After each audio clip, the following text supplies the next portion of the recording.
my. Oh my God! Woo! It's happening! It's happening! It's Bro. happening! It's happening! Did I turn into a 144p It's slideshow? okay. You're good. You're I'm a good. slideshow PPP again! Woo! Let's go. go! No, you'll be fine. Guys, there's so much energy. It's slowing the internet down. And by the way, guys, we have a special guest today Special guest. Now, a lot of people said and thought that this would never happen. Me and Josh have had our bad blood over the years, our beef or whatever. But I want to just explain to people, and I said this to Josh privately, and I apologized to him privately about this. It was never that I was targeting Josh or wanting to go after Josh. He just ended up as being collateral damage in campaigns against people that we both now have agreed and both now realize are pieces of shit. And I've now come to realize a lot of the issues that he went through with payment processing and the banking system, trying to run a business online, getting fucked over left, right, and center. So I think we've come to understand each other a bit more, but I do want to apologize in particular for one area where I really did go too far with Josh, and that was what I was saying about the Blockland stuff. I want to retract that. I don't think it was fair, the criticisms I made about Josh in that regard. So I privately apologized and we settled it, but I just want to make that public as well. Hell yeah. And we're glad to have Josh Moon here today. Woo! Josh, is it the Josh, best day ever? How you or doing? what? Oh, it's a great day. No, I appreciate it, and I'm happy to be here. All right, go off, Josh. Tell us about today, how you're feeling, your mindset. Well, let's just tell anyone who doesn't know, but everyone in the world does know. Rackets is in fucking jail, and Mrs. Rackets in April. Anyway, let's let Josh have the floor here, Josh. Oh, well, I didn't see this happening so fast. I did see this coming though. That it would have to break eventually because he's fucking up everything constantly. Yeah. No, and people were telling me and Ash and everyone who's covering him and stuff. They're like, he's not on drugs. He had a couple whiskeys. It's like Dude, anyone who thought he wasn't doing drugs is just retarded. Like you can look at him and tell he's on something. Yeah, he wasn't just tired. He wasn't just tired. Stressed, he had a few stressed, a few drinks. Come on. Come on. It's all been exposed now. Well, it was such a fast decline too. Like it doesn't matter how long you've been watching Rekieta, you've seen a physical change in like his health. I don't know how anyone could be ignorant to it, but there's a lot of people who are. Like his locals chat right now is just full of people coping. Like with what? How can they even cope? How do you cope? They're saying that he might have gotten busted for his narcolepsy medication. There's people saying there's no way that he would have spent their locals' money on drugs. Like it's serious fucking derangement in the locals chat.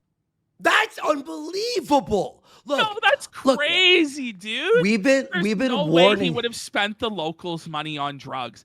Didn't he brag about how he had such a legal vacation at Hedonism, like implying that he did drugs in the past as well? But Aaron's also said that they've done drugs. He looks like he came in to the shot after a bathroom break with powder on his nose. You could hear the whistle, the breathing through like a tiny straw through his nose. And look, I used to do this. I used to do it like years ago. I didn't have kids though, and I wasn't like. You also didn't go to jail. Somehow, somehow Worski didn't go to jail for drugs, but Rekieta did. How do you get on that level of felted? How do you get on that level of fucked? That's an interesting question. There's 3 people in jail. It's not even. I think it's worth mentioning. I don't think you mentioned it, but it's not just Rekieta and Kayla that are in jail. It's also Imholte's wife, this steel toe guy, who somehow has become a main character on the grand stage, which I didn't see coming. But right now, he's like the hottest interview in town, and as of right now, we still have the guy booked, I think, for Sunday. Sunday. He might spill more of the beans, or maybe his thought process has changed. I don't really know. But one thing I got to say is this rock bottom for Rekieta? Like, will he actually acknowledge that he did anything wrong? It is. It really I is. think that this is probably the worst, because I think that after he gets out, I think that his license to practice law will be held, and he will have to go to rehab to keep it. I think that they will put lawyers on programs for drug abuse. Now, to be fair, he never really was practicing law to begin with, but Well, but like, is it like a done deal, you think, that he's gonna lose that license to hold law or practice law, or that it'll be held? Because isn't he just facing misdemeanors, or are these like I don't know how it is at the Okay. Minnesota bar, if it needs to be a felony or a misdemeanor, or what the standard of proof is or burden to get it suspended is. it's very likely that because it's a drug charge, they will suspend his license because you can't. Lawyers need to be capable of presenting a zealous defense of their clients, and if you're fucked up on cocaine, you probably cannot do that. So there is probably a strong chance they will suspend his license for any arrest, no matter what it is. The fact that he's been booked, I think, is probably going to mean that they're going to take his license until he Now, does some kind of rehabilitation. if that does happen and he's such an embarrassment and such a shame, like, can he lose his trust fund? I don't know. Like, will and one house Well, that- under a trust fund too. the house he's living in is owned by the trust, right? I'm not 100% sure. It depends on the contract of the trust. It's up to them, I think. I don't think that unless there's like a built-in clause, like if you are ever arrested for doing cocaine, you lose the house. I think that he will continue to benefit from whatever arrangement he has. Because you've said in the past that, Rekieta doesn't really have a lose condition in life because he's like a trust fund kid and privileged. But this is about the closest he can come, isn't it, Josh? There's no such thing as not having a lost condition in life. What I mean is that in like if he were to just keep going at that level, he could probably do that for a long time. Like his viewers might drop, he might be streaming to nobody, but he could just continue to do that and pretend that everything's fine, unless he really fucks up and gets arrested for doing cocaine and having a gun on him. Oh, Well, because I think that this is going to just spiral even further. I don't think that this is rock bottom. I think it's going Really? to get worse. Yeah, I think it's going to get worse. I think it's only going to get worse because you have the kids involved in this. True. And the reason for this substance abuse, Rekieta keeps blaming it on stress and mental problems. Well, he's sure about to be a lot more stressed and have a lot more mental problems. I mean, he's locked in a county jail cell with some of these people I'm seeing on the inmate list in the jail cell. Did They you don't see look. the Vietnamese guy with the name like We're Hate Mo Chu? We're gonna I go haven't through read it. the I haven't whole read list it. I haven't read together it. and look at the people that Rekieta is gonna have to pee next to and poo next to. Because you were saying that to me. There's no bond set, so he's gonna be in there over Memorial Day weekend. Okay, so I spoke to an attorney about this, and here's what I was told. So a police officer generally has the capability to release people on bond by themselves. In Minnesota, that's the case. So if someone comes in, they get arrested for some bullshit charge where running from the police officer and not showing up to court would be like as big a deal as their actual charge, they usually get to walk out on a promise to come back to court on a certain day. If it's a big charge with serious time attached, you have to go to a bond hearing. And under, I believe, the Supreme Court, because of your right to a speedy trial, that it has to be within, I think, 72 hours. And it may depend on the state, but I think 72 hours is the time. So even if you get arrested on like Christmas Eve, a judge will come to the courthouse and be very upset that he's there and probably issue a strong bond hearing for you. But you have a right to a bond hearing. So there's no way that it's going to be over Memorial Day weekend. He'll get a bond, and I'm not sure. I've actually asked because I promised I would if that would be televised, because they may record it and they may not.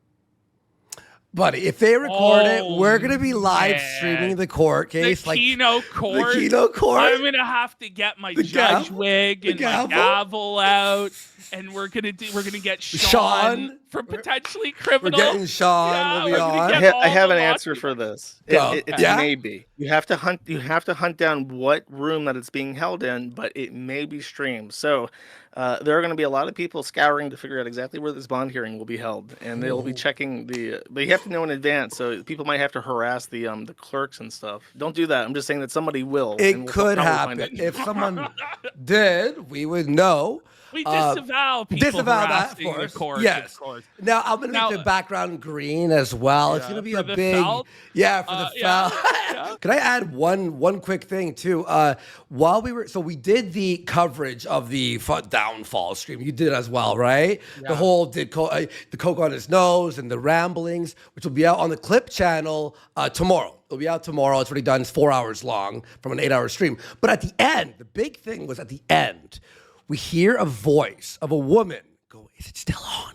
Right? And then there was all this speculation. Who is it? Is it Mrs. Rackets or is it April? And everyone's like, "No, it's not April." Then we even like boosted the volume of when he was like jerking off, but you hear like, and we're like, is she sucking his dick?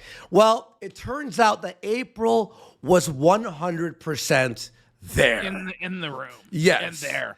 And so, there was no way that it was Lady Rackets, though, because he specifically said that she was like asleep. Like, why would he be afraid of announcing my wife is here in my room with me? You know what I mean? It had to Josh, be do you somebody remember else. too? Do you remember there was one guy super chatted on his, or wasn't a super chat? It was just in chat, and someone went, "Is Mrs. Rackets asleep on pills watching Star Wars?" And then he goes, "I wonder who's that." Who that is. And I'm like, wait, was that Imholte or his like co-host Johnny? Like referencing that? No? It might have been. Yeah, I didn't pick up on that. Yeah, I was like, wait, that was like, because he was like, I wonder who said that.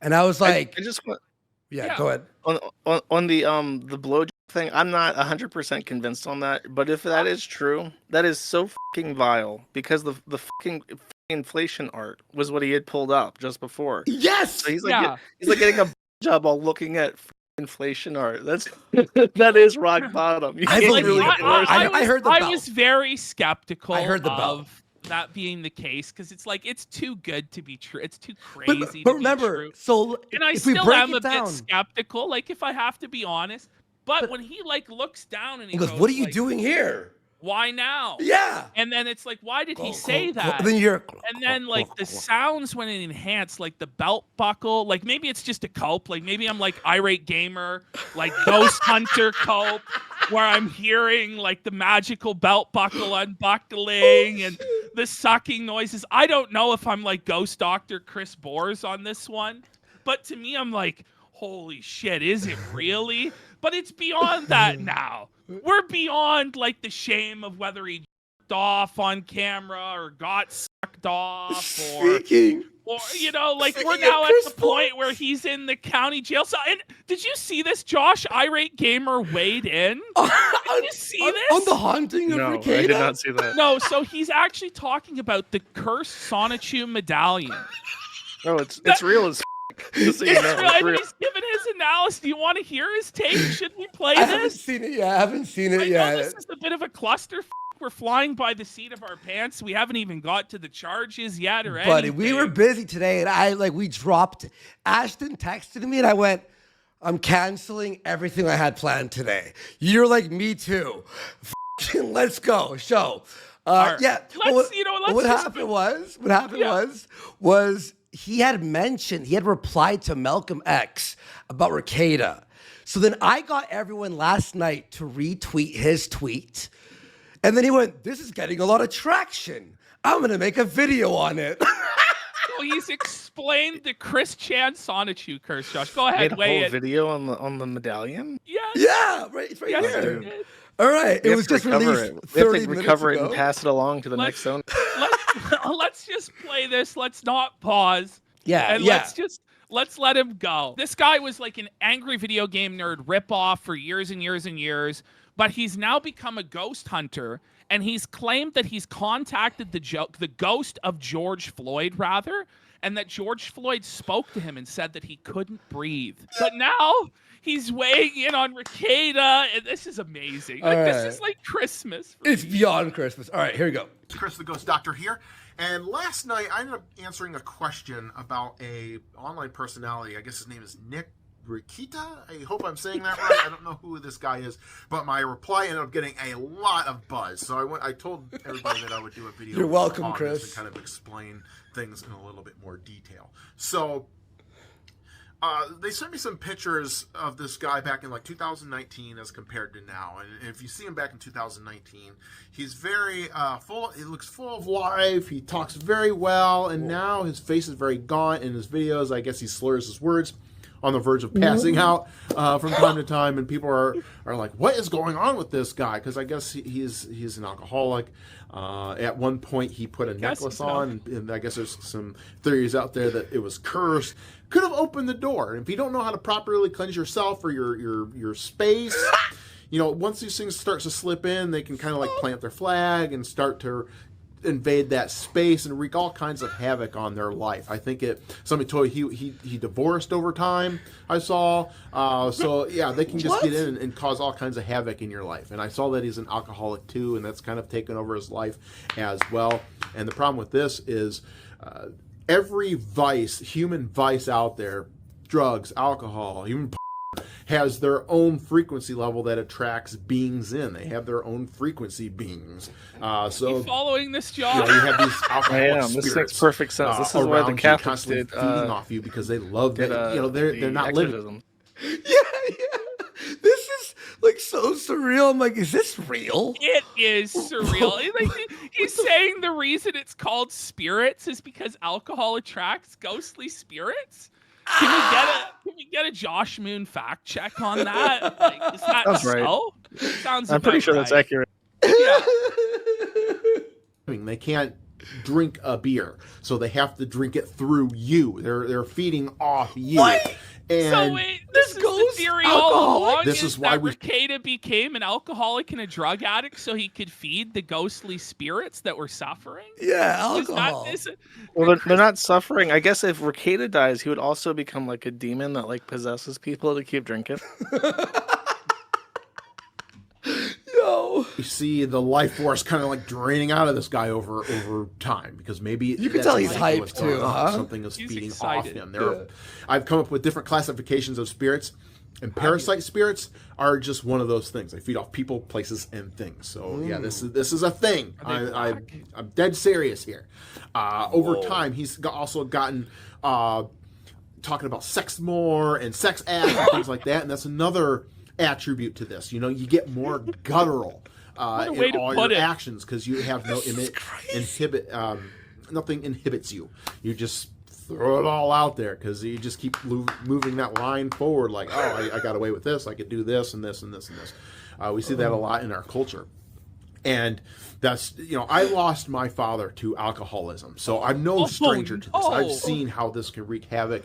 And I had a lot of paranormal things happen around me because I'm just open to it. When my dad would drink, things would happen. I would see shadow. You understand? No, wait. Wait, Josh, by the way, did you know when people die, they go to Chris Bohr's house? I'm not kidding, by the way. They go to Chris Bohr's house, and he has to pray for them to go from purgatory to heaven. They're begging him for prayers. They're waking up him and his wife in the middle of the night and being like, you need to pray for me. And he's like, you have to wait till Wednesday. Or Sunday. That's when I'm praying. Or Sunday. That's when I pray for you.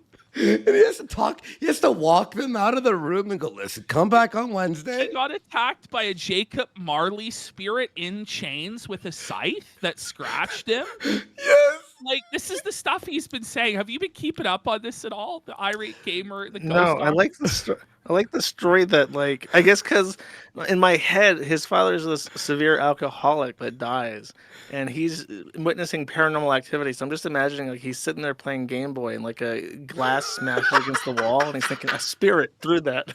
But really, it's his dad just f***ed out of his mind. Yeah, He hears like in the middle of the night was his dad stumbling to the bathroom. Well, there's all sorts of weird banging noises and shit. Yeah. You walk in, all the cupboards are domestic open. fun. No, but this is like his trauma response as he remembers it as ghostly happenings, but really it was a domestic between his mom and dad. He's like Fox Mulder. The scratches and stuff. It's like where did all these bruises? And that's like a ghostly bruise I got tonight. I don't remember anything happening. You know, he even said, he said that people commit suicide because of ghosts. I'm not kidding. And schizophrenics have the ability. Go to ahead, go ahead. contact ghosts. This guy seriously claimed that he uses schizophrenics to help him contact the ghosts. And then when people said, like, that's fucked, you shouldn't, like, encourage schizophrenic people to believe their delusions are real. Like, he doubled down on it the next week and said that we were all wrong and that schizophrenia is a result of spirits contacting them. But then his co-host got mad. He's like, whoa, hang on. This is a real biological condition. And like the guy claimed he was a doctor. It was wild. It was wild. Oh, shit. This video. Crazy. And so, yeah. Oh, the one more guttural thing on that. Go. He actually said that he also said that he has schizophrenics in his family. And then it's like, yeah, this all adds up. Yeah, this adds up, Chris. Get through this and get back to it. The life force thing. Also, just want to put it out there. When back in 2012, my YouTube channel was the 55th most subscribed channel on YouTube. Whoa. 55. And that turned a lot of What a heads. time. And I had a lot of prominence in certain circles. So I was approached by the powers that be, and they wanted me to be part of their club. What the? Look, they threw stuff at me like commercial deals, celebrities, things like that, and I told them no. And they kind of ruined my online life so, after like, that. This is like Chris Bors was like Jesus in the desert being tempted by Satan. Like he was talking about on his show how at E3 Microsoft, like they had like a satanic party with Bill Gates. And he saw satanic rituals, and they were tempting him. They're like, you can have all the riches of the world, irate gamer, if you will but kneel to Satan and Bill Gates. And he was like, no, I'm loyal to Christ. I'll never join you. Like, this is why. Josh, you have any thoughts on that? Terry Davis said the exact same thing because he said that the Illuminati gave him the exact same offer. So there's multiple accounts of that. Holy. Oh, and by the way, he said on a tweet, I'm not kidding, this is true. He said on a tweet that this kind of like demonic entity, he goes, it has to do something with Jews. I'm not kidding. He said this. And then he also had this video we covered where he said that like the Jewish afterlife, there would be a blue light, but it's tricking you. Yeah, they're tricking you into being reincarnated on the earth. So he said not to go to the Jewish blue light. Oh, it's in this video. He Whatever says this, you by the do. way, about Jewish people. Oh. Okay, let's keep watching. he was approached. I don't know if he took the deal or not, but if he did, maybe there are certain things expected of you if you do take this deal, and maybe he just can't handle it. So maybe that's adding to the spiraling down that he's going through. Just a lot of things, and I'm sure there's a lot of demonic connotations to it. It doesn't necessarily have to be demonic, just dark spirits coming in, feeder spirits, things like that. So just food for thought. I know a lot of people like this guy and don't like the way things have gone. You're going to see a lot of this with online celebrities and things like that. So you just got to be careful. And I hope that answers a lot of questions. Somebody asked something about spirits. This is why alcohol is sometimes referred to as spirits. The spirits that you drink, because it does attract spirits in. This is coined by the Jewish philosophy. The rabbis back then would pray. Jesus, what is going on? Cool it with the anti-Semitic remarks, Gabe? Mr. Moores. Gabe's gonna be really mad about this over there. No, I'm gonna get a DM in a minute here. Their alcohol, because they knew that it would attract certain spirits in. So, yeah, you got to be very careful with alcohol. Can you confirm, and Gabe? Drugs, anything that could turn into a vice. That's why they're called the 7 deadly sins. They don't throw it out there for a reason. So I hope that helps. Thank you. Follow me if you want to know more about this this stuff. Get him on our show. I want him on I so would love. bad. Someone send this to Chris. He's my dream guest. Chris. The dream guest. All right, so let's go over these charges, the mug shots, and then let's start to theorize. We'll also thank everyone for the subs happened. and shit too. We'll thank everyone in a minute here. But go ahead. Throw up the mug shots, and I'll just. I have this memorized already. All right. Are these all the people? Okay. Okay, so Josh, if you look at the screen I'm sharing, my camera, you'll see what I zoom into also. Okay, the first one, Ahmed Muhammad Soleiman. Yeah, it's Minnesota, bro. That's how it is. My, is he Somalian? Look, it's not looking, buddy. These are their cellmates today, by the way. This is Rekieta's cellie. Imagine having to take a dump. You got to drop your drawers, be vulnerable in front of Muhammad Suleiman Aman. Oh my God. No. I mean, the charges for all of these people are crazy. The guy right below Muhammad, he's in there for burglary. He burgled a house while high with possession of drugs and then fled from the scene. So he has like a million charges. I sure hope he doesn't burgle Racket's asshole. Here we go. Mutt's Law invoked real quick. Let's get it out of the way. We're going to have a lot of prison rape jokes on this episode. It's old Feezer. Oh, come Okay. on. So here's Oh the my charge. God. At 10 a- Yikes. All right, sorry. Okay, go ahead. What were you saying? Okay, so here's where all the fun speculation gets. April Imholte and Nick Rekieta are arrested at 10 a.m. for a possession of a single charge of a possession of a controlled substance that is a class 5 felony. And then Rekieta alone from those two is also charged with possession of a firearm in conjunction with as an aggravating offense to the drug charge. So he has a legal firearm, but he illegally was high on drugs and possession of drugs while having a legal firearm, which makes it a complicating factor. It looks like Kayla was charged with the firearms offense too. So I'm not sure. I think you said it was April and Rekieta, but it was Rekieta and Kayla that were. Let me clarify. Yeah. At 10 a.m., April and Rekieta were booked. They both had a drug charge. Rekieta also had the gun charge. An hour later, at 11 something, Kayla is also booked with the same charges as Rekieta. So the drug possession and another firearm charge. So all three of them have a drug charge. The two Rekietas have a firearm charge. But for whatever reason, there's an hour booking difference between the April and Rekieta and Kayla. Now, what's your theory? Go on. Here is my schizo theory. I believe that. Also worth mentioning. It's hard to see, kind of, because it's a low quality image. But Rekieta has a black eye. I learned about this black eye when Rekieta went live on Locals yesterday. He accidentally showed his face because he was doing it audio only, and everybody's like, "Why is he doing the Locals audio only?" That's the black bizarre. guy yesterday. What time did he stream? It was at like 11 at night. So we were on the air last night, and I think he did a couple different local streams throughout that. I think he did two different ones. There it is. And they were audio only, but he accidentally revealed that he had the black eye. So if that's the case, it might kind of mess up your schizo theory here. But yeah, that does change it. You know, because go on. My thought is that they had a domestic. They had some kind of confrontation. One of the women got upset and punched him or something, and then it escalated and guns were procured. Because so just so you know, if you have a gun in your house and you have drugs, it doesn't necessarily mean that you have a aggravating firearm charge.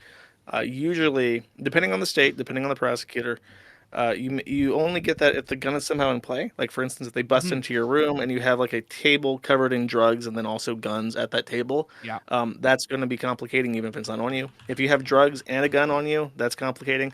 So it's pretty safe to say that the guns are somehow significant to the presentation that the cops rolled up on. And the hour difference makes me feel like that something got called on somebody, and then they had to find somebody afterwards, or they had to take testimony first and then charge them. So you're thinking this happened at the house? Because my initial first thought when I heard all three of them got busted is this was a traffic stop. Rekieta was speeding, as he's known to do. He gets a ton of speeding tickets. He got pulled over. They were in the car. The cops searched. They found drugs. He found guns on them, and then they all got booked. But then, because there's that difference of the hour between when I think Rekieta and Kayla went to jail and when April went, I said, well, they couldn't have all been in the car together. So it's probably not at the car. It's probably, like Josh said, at the house. And here's what I think happened, if that's the case. So I think what happened is Rekieta and Kayla were having a domestic, not because Rekieta was fucking April, because obviously Kayla knew that was going on. I thought they were swinging, they were open swingers. What I think it was is she's embarrassed that it became completely public and completely transparent that April was in the room. Maybe they were fighting over drugs or whatever, and then like a domestic kicked off. maybe the kids called the cops or they called the cops. The cops came in, they found the drugs, they found the gun, they arrested them. And then I think April, because she got taken in later, although I'm not 100% sure about that, but I think it was April who was taken in later. I think she was out No. running errands for the Rekieta household, and then she came back into this While they clusterfuck were getting arrested, yeah. and then got busted, or she like I don't know. Kayla was the one that got arrested an hour later. It was Imholte's Really? wife and Nick Rekieta that were arrested together, and then an hour Right. later or more, then Kayla's also booked. And were So they driving or were they at the house? it's not known. We'd Yeah, have it's to not wait until. known. Because if they were driving, maybe he was speeding, and then they had drugs on them, right? if Or they it were on happened- drugs. Yeah, if it happened at the house, it's the question of like who called the police? Mm-hmm. Was it the neighbors because it was fucking loud and Do crazy? they have neighbors? Well, they're I don't kind think they of have out in the neighbors. middle of nowhere, aren't they? They're out in like Yeah, a they're in the rural woods. area, right? So one thing worth mentioning that hasn't been mentioned so far is that these are the public charges. There is potential that there is not public charges, and that would generally be domestic violence or child endangerment. So if there is a situation where they're all so fucked up that the kids call the police, they could also have child endangerment or domestic violence charges that are not on the rap sheet that's public. And we won't know about that until And if that's later. really so, what a fucking piece of shit. What a fucking scumbag. If Yeah. it's to the point where his own kids had to call the fucking police because Dada's out of his fucking mind Well, you on saw coke him. and booze and baldos and there's domestic violence involved, it's Well, you and saw you him. hate to like morally grandstand or whatever, but this is bad, man. And we heard from like Steel Toe Guy, like they're not even feeding the kid, like he's having to feed the kids fucking SpaghettiOs and shit like this. Disgusting. It's bad. Oh, Ashton, you were saying it's like the house from Train Spotting.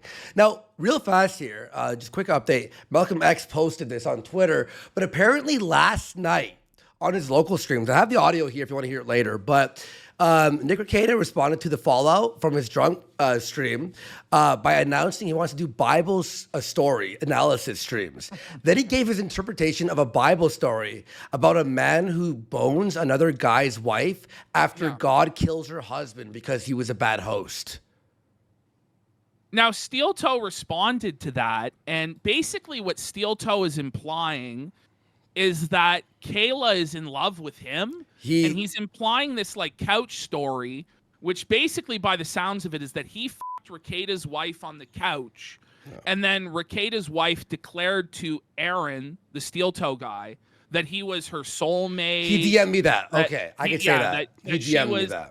That she was the best he's ever had, or whatever. Like, what do you make of this? Like, do you believe this guy's story? Like, what do you think's really going on No, here, Josh? I don't really put any stock into him. He seems kind of like a loser. Whoa.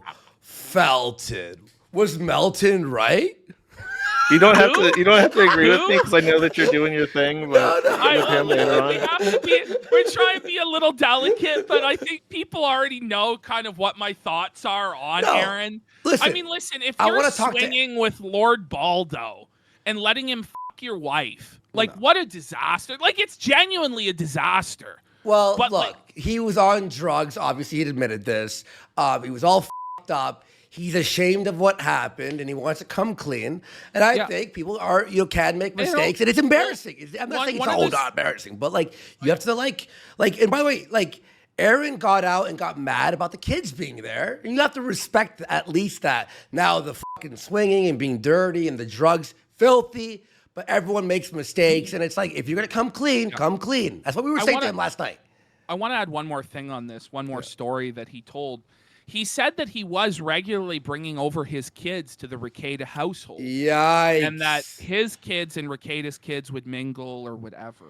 But he said that there was an event that happened at Rekieta's house that was so degenerate and so fucked up that the kids no longer wanted to go to Rekieta's house, and he didn't feel right bringing them there anymore.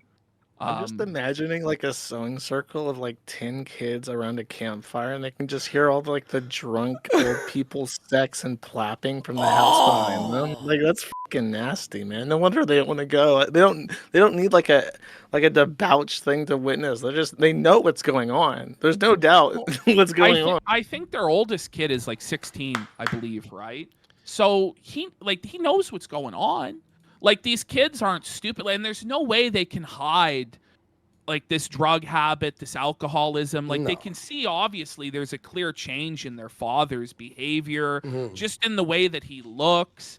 And now I don't even know what's happened. Like, both of their parents are in jail, and their other like custodian, I guess, I don't know what to call April, the hot wife or whatever.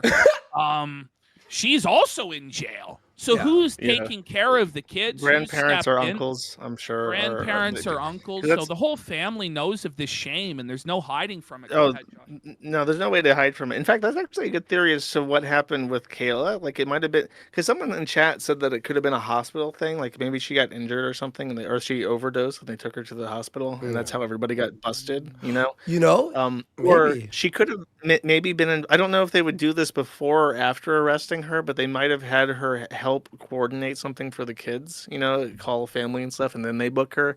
I'm not sure if that's possible. I don't know the process because it's not like she's a danger to anyone, you know.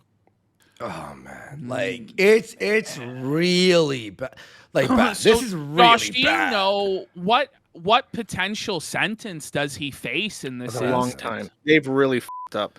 That felony drug charge, the class 5 felony, I think that's a lower tier felony, but it still has a maximum sentence of Yeah. up to 5 years and $10,000 for the drug charge. However, the aggravating gun charge is a minimum sentence of 3 years if they get that. Minimum? So minimum. Whoa! Minimum. Yeah, of it's a really 3 bad years. charge. You don't Oh want my god, bro, that's So Oh my fucking guys play God. games like this, you know, they're low risk. They have, careers and stuff. So I think that what they'll probably do is they'll probably drop the gun charge in exchange for, like, they might plead out like Ralph did. He got like a felony something where he can't own a gun anymore. It might not be a felony thing, but they plea him out. They take his weapons, and then they say, okay, we're not going to put you in jail for the drug charge, but you're going to do like a mandatory drug rehabilitation program. All three of you guys are.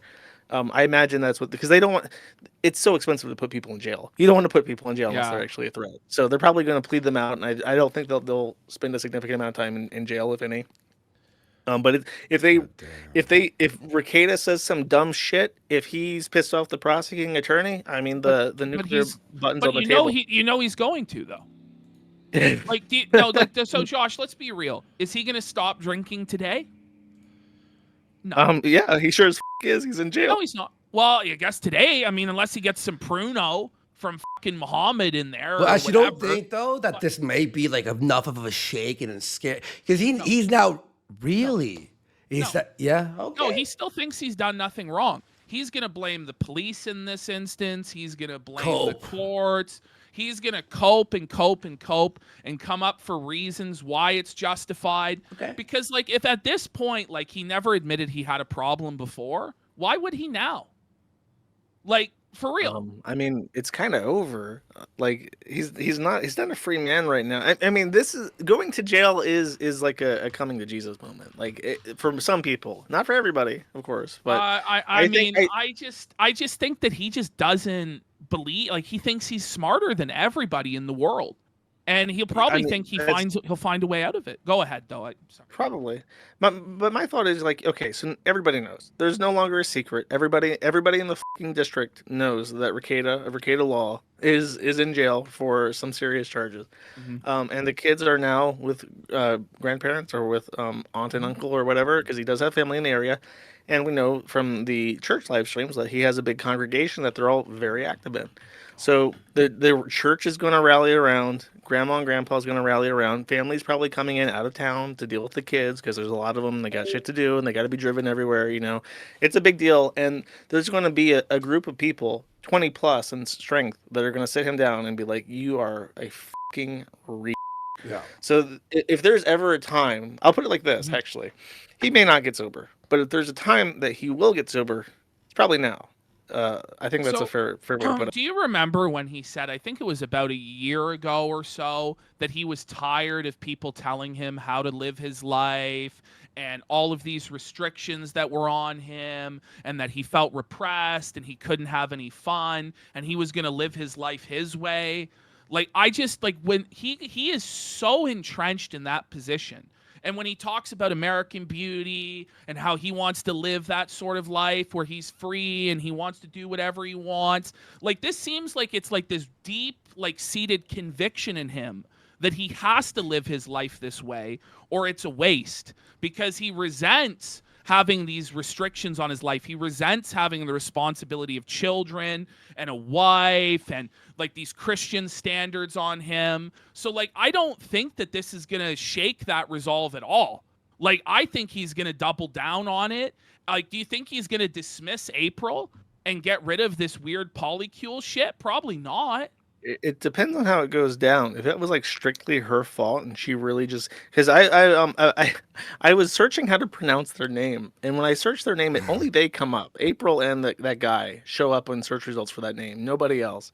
And I noticed that there were a lot of people that knew about him before the Rekieta stuff happened, and they were talking about April in this extremely terrible way, calling her like all sorts of names and saying that she was just there to steal his clout, whatever the that may be, and all this other shit. And it's just like they really hated her, and it made me think maybe she got in there and she was just a actual homewrecker and she fucked everything up. He might be done with them. I mean, I don't know. I can't say what's going through Rekieta's mind. I don't have a good grip on him. Like, when he spoke to me and stuff, all I could tell was that he was being like passive aggressive and stuff. I never knew what was going through his mind at any time, and that really like pissed me off because he was so like not straightforward ever. Yeah. Well, that's one thing about him, is he's just so slimy and shady. And I guess that's like part of being a lawyer, is that you never really give a direct answer. Like, I remember, like, I said to him, what, you never tell lies? And he told me, no, I never tell lies. And I know he had to say that because, like, if he admitted that he lied for his clients or whatever, he could lose his license. But it's just like, everybody does tell lies at some point, like, you're full of shit, Rekieta. Like, the guy is just like a slimy, shady motherfucker. But I wanted to go back in on this, just thinking about it, because if he loses like his church, if he loses his family and his kids might be taken away from him and all this stuff, the only thing he might have left is his degeneracy, is his drugs and his swinging. I can't speak on their like relationships, but I think even if people have been mad at him in the last year, if there's ever a time for like churchgoers to soften their heart and like try to help somebody, I think that this is the moment. I don't know if you're really familiar with he has to accept it. No, I'm not. I'm going to tell you this right now. They're not happy. This is an embarrassment. This is a shame. It's a black stain upon the church. All of the older church ladies are gossiping. What a shame. What a disgrace. Kayla is going to be like given the cold shoulder when she's back at church. Like, this is like, if it's, now they might be at like a more peaceful, hippy dippy church, which I think it is a little bit more loose, but it's certainly not loose enough to accept this stuff. And I'm just not accept it, but I mean, like, when I'm like staging this intervention in my head, I'm thinking that there has to be, like, this has to be the moment. Because, I mean, the alternative is that he just says, no, I don't want to talk to anybody, like he's embarrassed and scorned. Well, it's all up to him. It's all up to him ultimately. Like, because if he fucking says, no, you guys, everyone's going to throw him away. There has to be people who will be there to accept him, and he has to be able to fucking change and prove it now. He has to, it's not like a one-day thing. It's like a few-year thing. We're checking up on you, and if we smell booze on you, you're fucked. That's what it has to be. He's not going to accept that because he's smarter than all the prude, Scandinavian, loser incels at the church. Like, he views them as beneath him. He views them as fools that are controlled by a moral code that he doesn't need because he's too smart for that moral code. So they're not people that he respects. The people that he respects are like Dick Masterson. If Dick Masterson sits him down and says to him and does counseling for him, maybe he'll listen. But other than that, like, have you experienced a Nick Rekieta in person? Has this happened in your congregation with the Church of Christ or whatever, where you had like a loser that you just excised?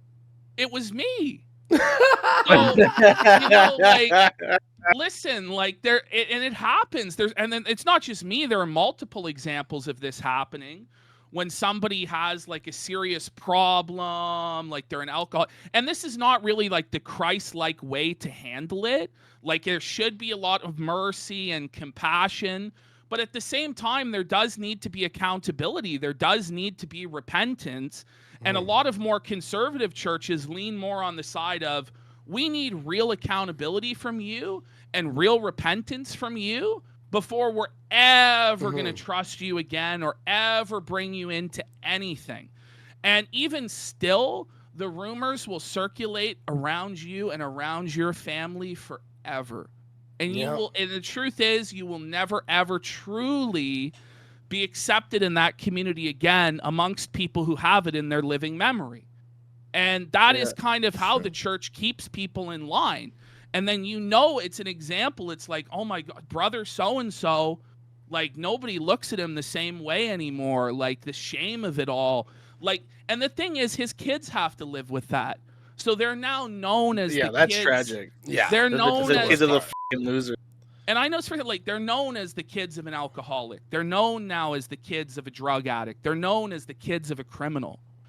And so, like, when they go to church, they now have to endure that guilt. They now have to endure that shame. And that's a heavy price to pay if you're heavily involved in a local church. Like, it really is. And, like, he just didn't think about any of that because he just didn't give a shit. He just didn't care. And he was warned by everyone. He was warned by not only us, other YouTubers, even his friends who were, like, close to him. I'm sure... Like, I was told also by Aaron, too, I'm sure he said this, but, like, even his wife was like, oh, my husband's an alcoholic, even though she was doing shit, too, obviously. But even people, everyone, like, he knew what was happening, right? Like, he was warned a million That's times. why I don't feel too bad for him, because, like, this path that he's gone down is a deliberate effort. Every single day, he woke up and made active, deliberate decisions to make his life worse. Every day. And it's not like you didn't warn him or we didn't warn him. Everybody warned him and everybody told him. And this is one thing too to consider, folks. And I hate to get this dark about it, but you know, was one kid is in high school. And I don't know if like you guys remember how high school is. Like imagine how it is today with the internet. With how quickly the rumors can circulate. And this is going to be in the local papers and everybody in town is going to know. And so when these kids it's not like a huge town where he's at, right? Yeah, when these kids go to school, the other kids are gonna fuck with them. They're gonna bully them and make fun of them for how their dad is, and I hope not. But this is another thing. Was it you who said that if my parents were known for like wife swapping, I'd have suicidal thoughts? Is that you who said that? I might have said that, but it's no, true. you did. I edited the clip. If you know, I say so much bullshit, I don't even remember what I say anymore. But you know, like it's true. Like if you're known for your parents are like swinging around in a polycule, like the shame of it all, and it's like it's bad, man. And it's grimy too, right? It's grimy. They're all like... for one of the kids to learn, or one of the kids at school to learn what Kiwi Farms is, and then holy. Like, how terrible. Bro, you don't think his kid from high school told his friends, my dad's famous on the internet? Oh, wait, they are homeschooled, Oh, yeah, for sure they have. They are homeschooled, oh, that's right. though. True. They're not homeschooled. No. Let me explain. His homeschooling setup is something called microschooling, which is not homeschooling. It's not public schooling. It's almost usually always attached to a congregation. It's very typically it's a religious thing, but generally you have a handful of students between like however many and like 20 or 30, and they're homeschooled, but they're homeschooled by like a group of people who take turns. Which is why they have to drive around so often, because it's like they're being taken to different people's homes and stuff for schooling. So there's every fucking person in their life is going to know about this. I mean, they already know. They're friends. They know that he's in jail. Like that. Yeah, I mean, they know, and the word is spreading very quickly. But somebody brought it up. It's not even just Kiwi Farm. I mean, it's YouTube now, because like Mudahar. I said this, Mudahar, Charlie, and all that. Yeah. All of LawTube, Gamer from Mars, like every the pyro, like every sector. Sunny V2, Turkey Tom, you know, all these guys are chomping at the bit for the Rise and Fall documentary. It's right? happening. It's all. yeah. They're producing it right now. It is being The researched. Turkey Tom one's probably already started because Oh, he's yeah. been talking about. Yeah, definitely. I saw him talk about it too, because we saw who it was him and someone else from outside the sector started going, hey, what is this? Right? And you know it's gonna be like the biggest fucking story. You know what I mean? Somebody in chat saying quartering already has a video out.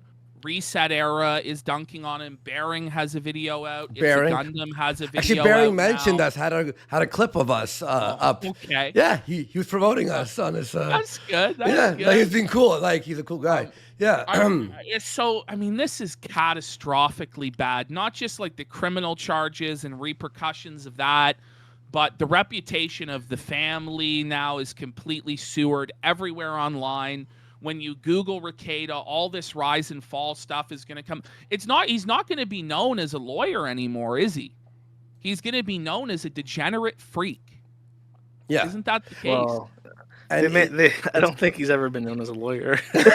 Well, an internet a lawyer. An internet lawyer, you know. What do you think? Do you think that Rekieta and Kayla will get divorced? What do you think? Do you think they'll stay together, or do you think there's a divorce in the There's a cards? divorce imminent. You think, Andy? What do you think, That's a Josh? really good question. So I made this poll on the Kiwi Farms thread, and I should check it now because it probably has a bunch more votes. But the options were yes, no, and yes, parentheses, ultra divorce raped, which would indicate that he will be super mega divorce raped in the proceedings. And I think that ultra divorce rape was more than the other two options combined. So the preeminent thought on the scholars of the Kiwi Farms is that yes, he will get divorced. However, you know, they're both 40s. They're both, you know, they both have a lot of kids. They have young kids. The youngest child is 6 years old. It's fucking brutal to get a divorce when you have kids that are, and your life is like, you know, they've built their entire lives up around each other. It's not like they live separate parallel lives, you know, and the kids are just there and they go to daycare and public school and stuff. Like they intimately manage the affairs of these kids' lives every day. May I interrupt for one Go second, on. guys? Look, if you look at the share screen, the actual crime watch of Minneapolis is now covering. The actual that was Kino Shea. No. The actual real so like let's just say this is- some people this in is St. bad. People in Stoney's bar know what's happening. We'll say that much. Stoney's. They're whispering into their mugs of beer at Stoney's bar. Oh no. So one thing on the divorce thing I want to bring up, I think like one of the most important and primary things here is that, you know, Kayla doesn't like have a profession. She doesn't really have any means of earning income. Thought she had a job. No, she's like a stay-at-home mom, isn't she? From what I understand, like she's like takes care of the kids and like homeschools them or whatever. At least that's what I thought. But I don't really think that she has any means of providing for herself and 5 kids. But then it also brings up the question of if they have these charges against them and they go through, like, will the kids be taken away? It really depends on if there was child endangerment involved in this, isn't there? Because that's not public. Well, the drugs charge. and weapons around kids. Yeah. You could watch Yeah, the I mean, footage of him. Like he's fucking out of his mind. Sorry, Josh. It really depends on the whole story. Like I think based on the information that we have, it's like in our heads because we just fill in the gap. That's a very clear-cut story that something happened, triggered the police.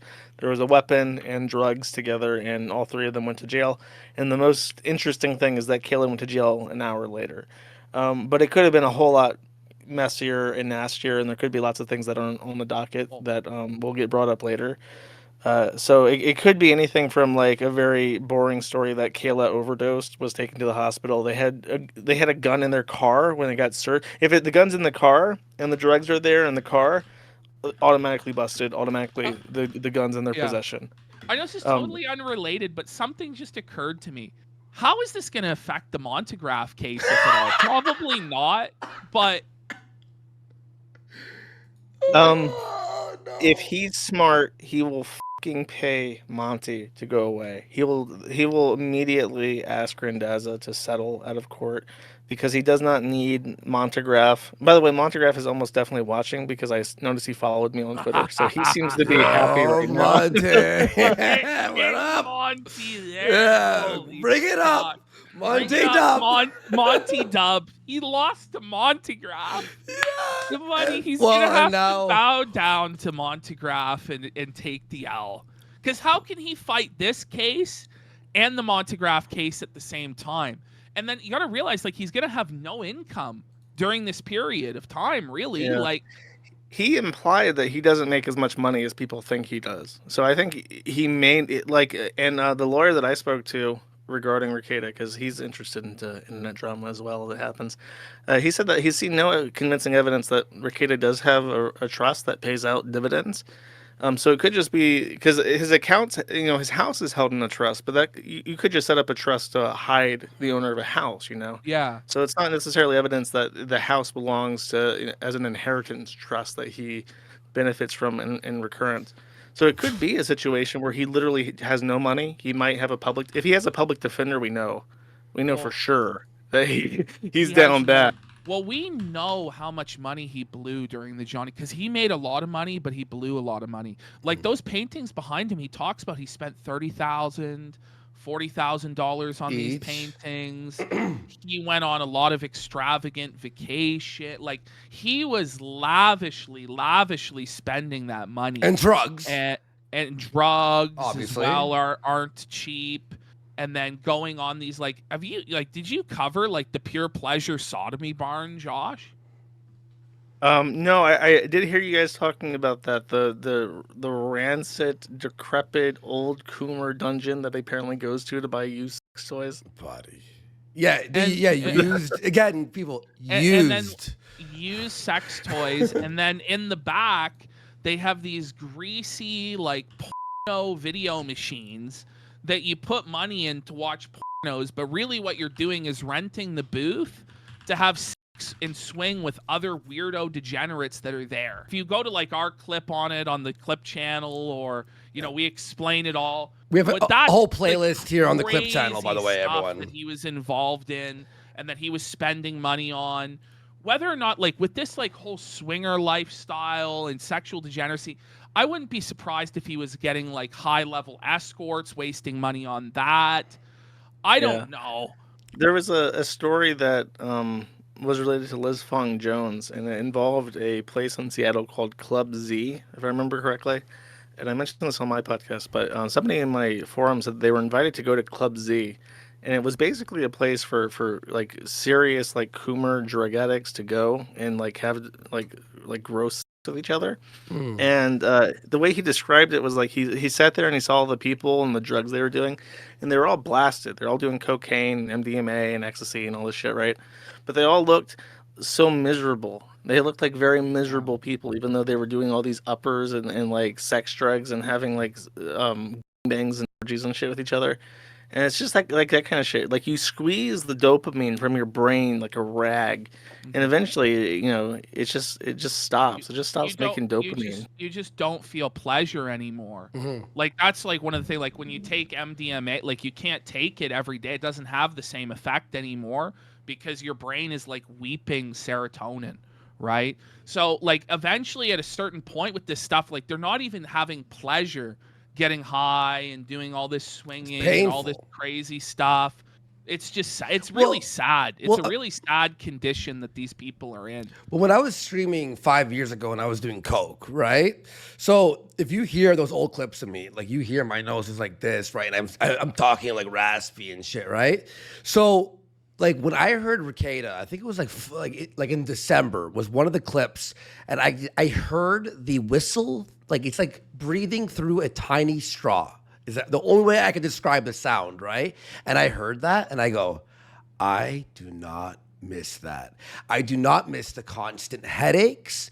I do not miss like whenever I heard him, you hear like a crunch. It's like a bag of chips while he's breathing out, and it's painful. It's just like this, and then when you like head to the bathroom and you shoot out just like a fucking snot bloody, coked up like rock We used to call it Bad. howitzers. Howitzers. Like, Oh, I'm going to shoot a fuck howitzer. the howitzer.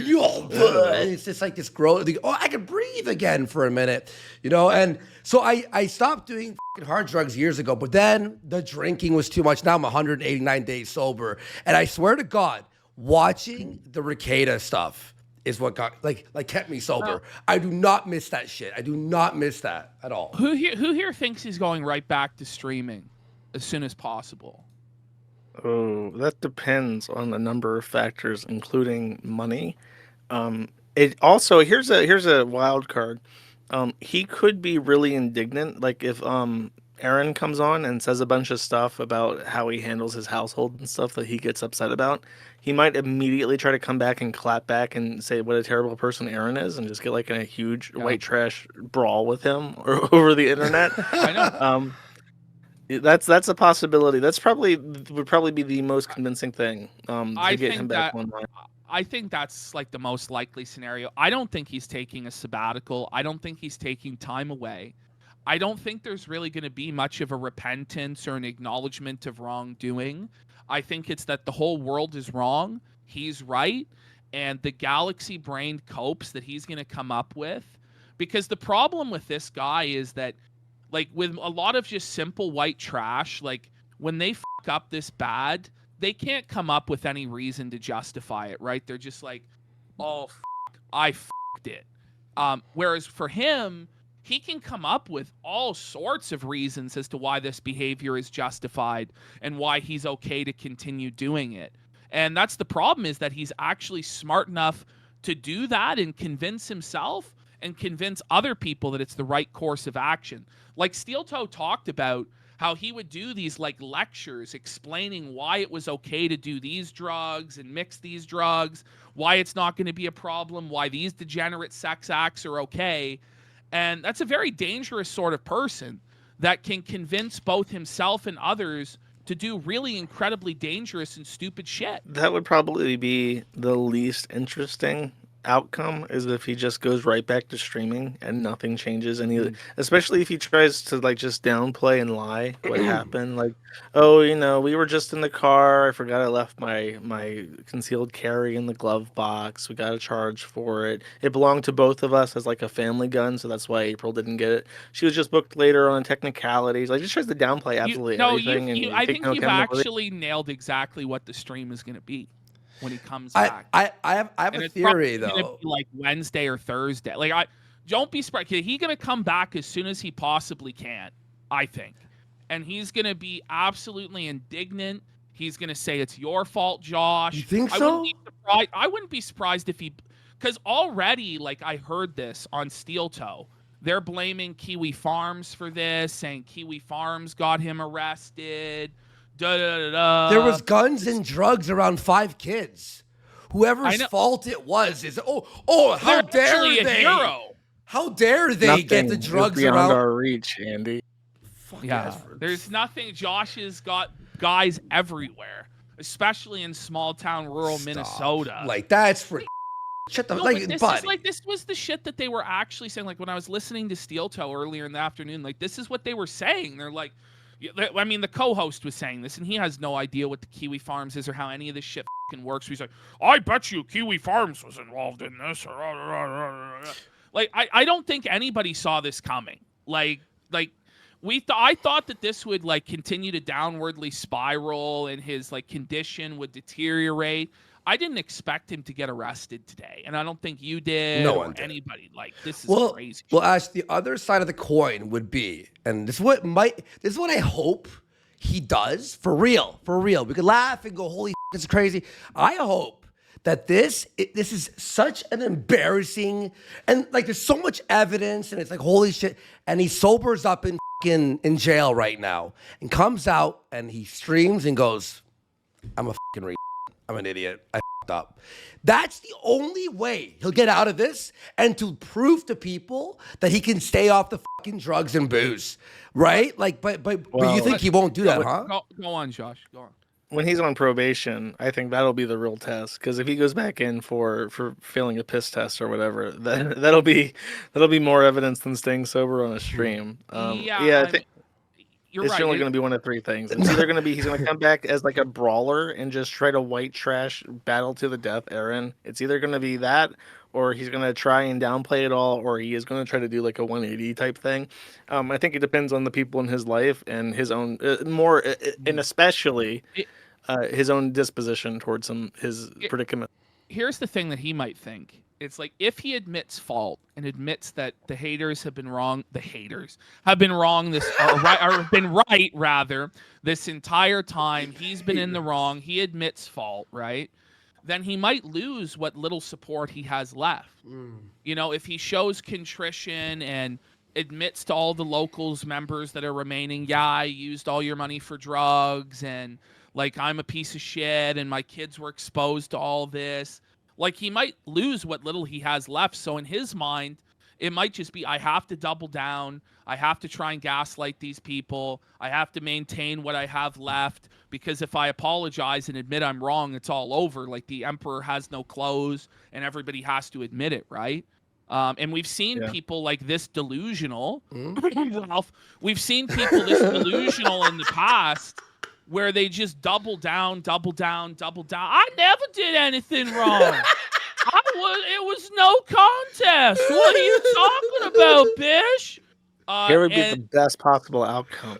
Nick Rekieta abandons his family, flies to Mexico, and eats tortas with Ralph. Yeah, they have a roommate. Like they have like a podcast. Like the two fucked up. Like the thing is, like Ralph has snaked him today, though. Yeah!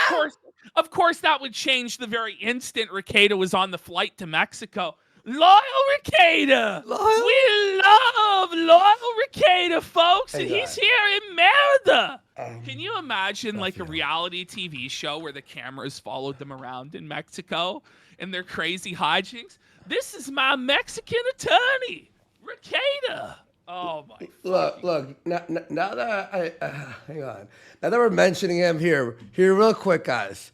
2 days ago, I'm not joining in on the Nick Rekieta bashing train because I like the guy. I'd hope we still get to do the show. But I was able to confirm from a direct source that April from Steel Toe was there. Here's like an hour ago. Can't spin this one. Nick Rekieta is fucked. How funny was that? Was not on stream now, Nick. What a snake! Like I love that's so embarrassing that he's still mad about that. At a certain point, you just have to love it. At a certain point, he's just a bum, you know. This is just the way it is, and like he just flips on a dime. He has no honor, no integrity. There's no It's like. And I hate to even give it attention anymore because he's just lashing out in his self-imposed exile. Give me attention, bish! But it was like 2 years ago that he sharked himself. Rekieta said that.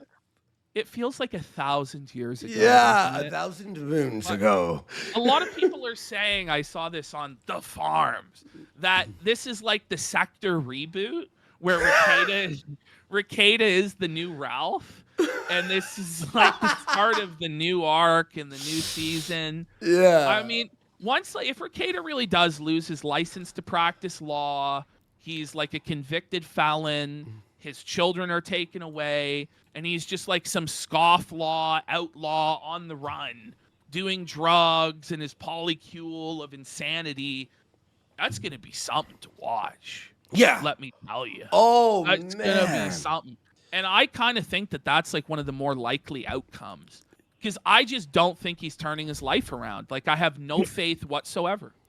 You think you think the Ralph arc is one of the most likely outcomes? I hope. Yes. I pray for content. He believes in his heart of hearts that he's too smart to be Ralph. You know what I mean? He believes that he's a higher class of person than Ralph, that he could never give in to his addictions or his worst impulses or ever fall to that level. But this is a case study that anyone can fall. That anybody, no matter how much advantage you have in life, how much privilege, how much money, how much education, anything, like celebrity, if you have those temptations and you succumb to it, you can fall and be brought as low as the lowest white trash bum from West Memphis. And You just have to have that humility about yourself that there but the grace of God go I. And we all laugh at it or whatever, but it is actually really, really sad. It's sad. It is. This sad. guy had the most potential out of anyone in the sector. He was in a Netflix documentary. He had 100,000 or more. I would say people most watching him. YouTubers. Yeah, I would say most YouTubers. YouTubers actually, Like, because he was I- like the like more this- professional, like. You know. Like I could have seen him as like a CNN legal correspondent, even like that. Like really. And this is what it's come to now. Sitting in a dingy, dirty county jail cell next to Muhammad Ahmed and Gonzalez the burglar and all the other petty thieves, drug addicts, and filth. There sits Nick Rekieta with his wife and his hot wife. Shame. What do you think that happened to April? The gutter, Where they're back into some hole. you know.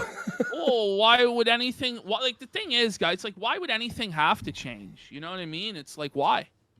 Like why would he get rid of her now? Because it's like you already paid the price. So what are you gonna return the merchandise?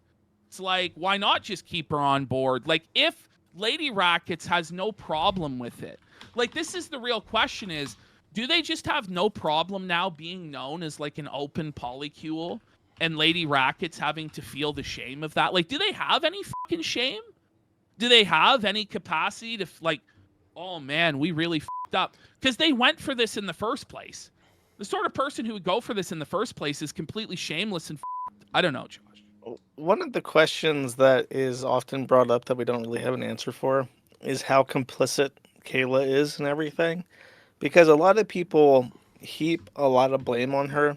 And it's impossible to say for sure, but I always get the feeling that she doesn't really know any other life. So if her husband gets like addicted and starts wanting to open up the relationship, she probably doesn't really have any kind of. Guys, Steel any Toe is family. leaking April and Yeah, Nick's we're- text with him right now. I'm sorry, Josh. I'm really I have it sorry. open. I have it open. You can finish the thought there, but this is crazy. He's really leaking the texts right now. I think Red Bar donated to him. That is the real Red Bar He's gonna be donated on to Red him. Bar as well. Holy shit! What the? Do you wanna? I mean, like Josh, what do you guys want to watch? What's going on? Yeah. Let's give it. Let's Let's go give on. it a What, second. yeah, let's give it a minute. Let's give Yeah, it. yeah. I know I'll this, rewind 2 minutes. This guy is not really necessarily the very But- best. I'm gonna apologize in advance for but his delivery. he knows though. He knows he was the. Be okay with that man again. Like, him. What he's done to his family. Him for that. Him for what he's done to those children. And him for what he did to my wife's future. Get pissed. Not Go that they all. off. What is Oh. going on?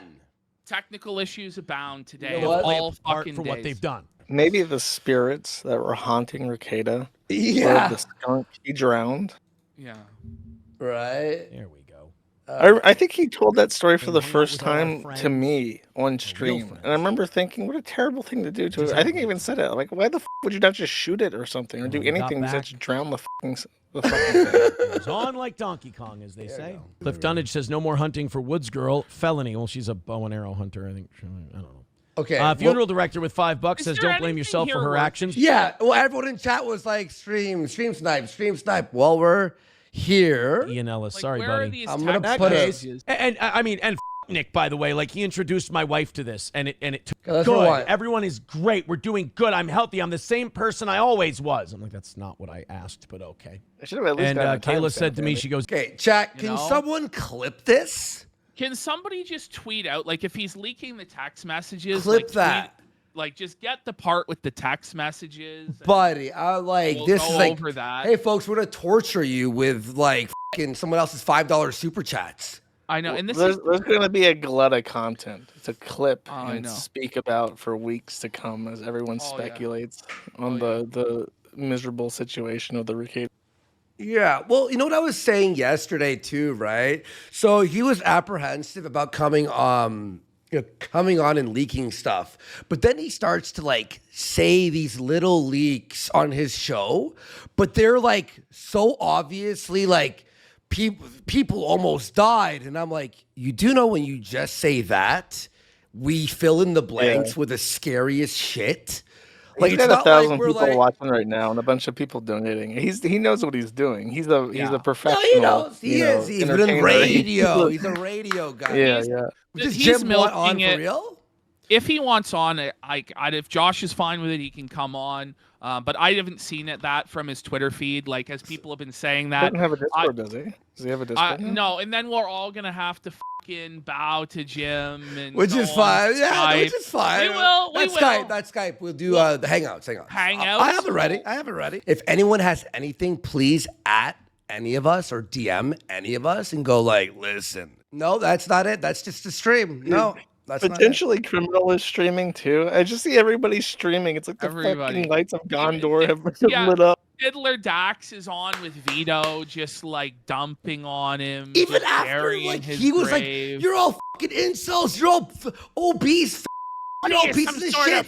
What are you, some sort of fucking prude? What are you, some Florence Nightingale? Drink fucking nurse? more. Drink more. Are And you it's concerned about a man's drinking? He's just having a few beers. Oh, like, my God. holy. Hate to give him any. And now attention. he's like, you Bullshit. won. He's like, I give up, I guess. You know, it's bad when he throws in the towel. There's no defense anymore. Like, there's no defense that can be mounted. I'm guessing it's going to be like the Kiwi Farms. Josh, you drove him to this. You forced him to this point. The cyberbullying is that really going to be the defense? Because it's like the most bitch-made defense in the world. I don't know. The thing is, like, when you talk to him, like what he says in response is like the most logical non sequitur constantly, and I always get the feeling whenever Dick says anything, it's like just designed to like frustrate you to the point where it's like when I see him doing it, I just like shut my brain off and stop thinking about it because it's designed to irritate me. Yeah, no, I used to like argue with it and be like, no, this is a take, but what I realize is it's just straight up engagement farming and I hate to use this. I always think this is gay when it's used, but by a bad faith actor. Woo! You know, Literally though, like nothing. It is. Dick doesn't say a single thing that he actually believes. It's all designed to just like irritate the fuck out of you and get you to correct him. Like he'll say things that he knows 100% are wrong, so that you go, but actually, and then you're engaged. Then he's got a fucking hook in you, so you're talking to him. It's like, no, I'm not gonna talk to you. You're just fucking gay, gay and old, and your balls hang too low, and they're full of dust. He's washed. He has no relevance to anything anymore. Like he's just trying to cling to like being the Maddox and like it's like, buddy, like let's get a grip. It's 2024. You know what I mean? No one gives a fuck. But your co-host is a fucking pedophile, self-admitted pedophile. You know, like you lose. I have a contribution. I have sent you a link, and that is a someone. I'll grab her. Let me shout out the name. It is Yandex Captcha Solver, and he has gone through the hassle of going to the Rekieta locals, and has screen capped some things which may be worth reading. Milk is flowing in locals. I'd never say I told you so. Like I said, I'm not trying to shame Nick or kick him while he's down. I'm just looking at the facts and coming to a reasonable conclusion. The whole situation is sad, and I truly hope he gets help. The reasonable conclusion isn't he's doing drug. The reasonable conclusion is this is probably bullshit. What did they mean by that? What the fuck?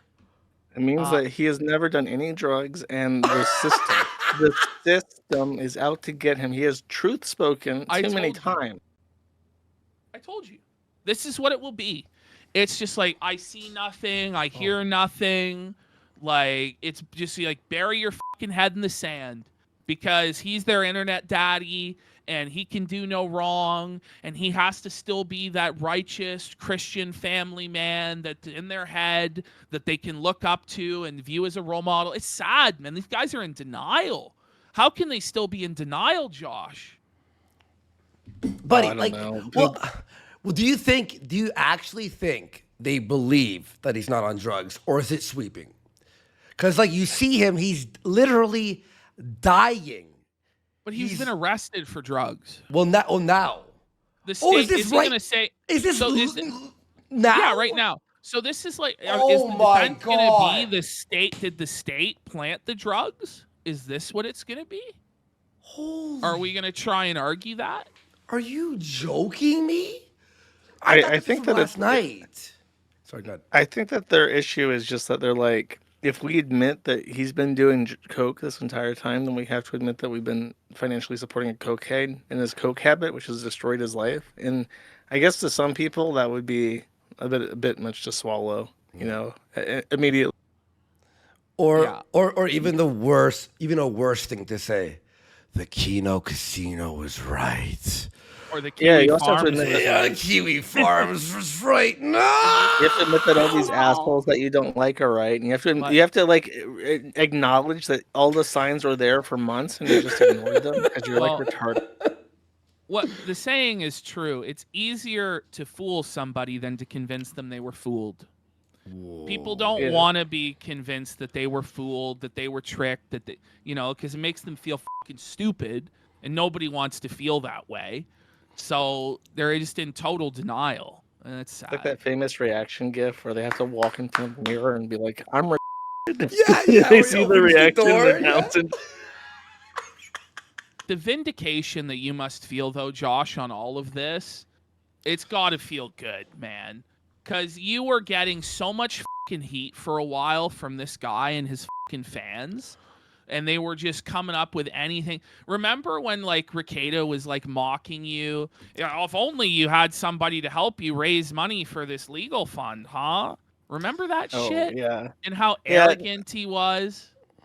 Yeah, I knew that something was off when he just like completely stopped paying attention to any of the litigation that we're going through because there's so much fun stuff to talk about with like Russell Greer. Like I can't go too far into it because of the liabilities and stuff, but like the filings are very funny and the thread on that litigation is extremely long when it's just a handful of people talking about it because it's every day there's basically insane shit to talk about. Rekieta could have, if you don't remember, Rekieta and I hit it off because we were talking about Russell Greer. So when he stopped like talking about that shit, I knew that there was like, I think the word the kid uses static. There was static. I was like, Yeah. no, this shit's off. But, if he's trying to, like, it's kind of counterproductive him doing that, right?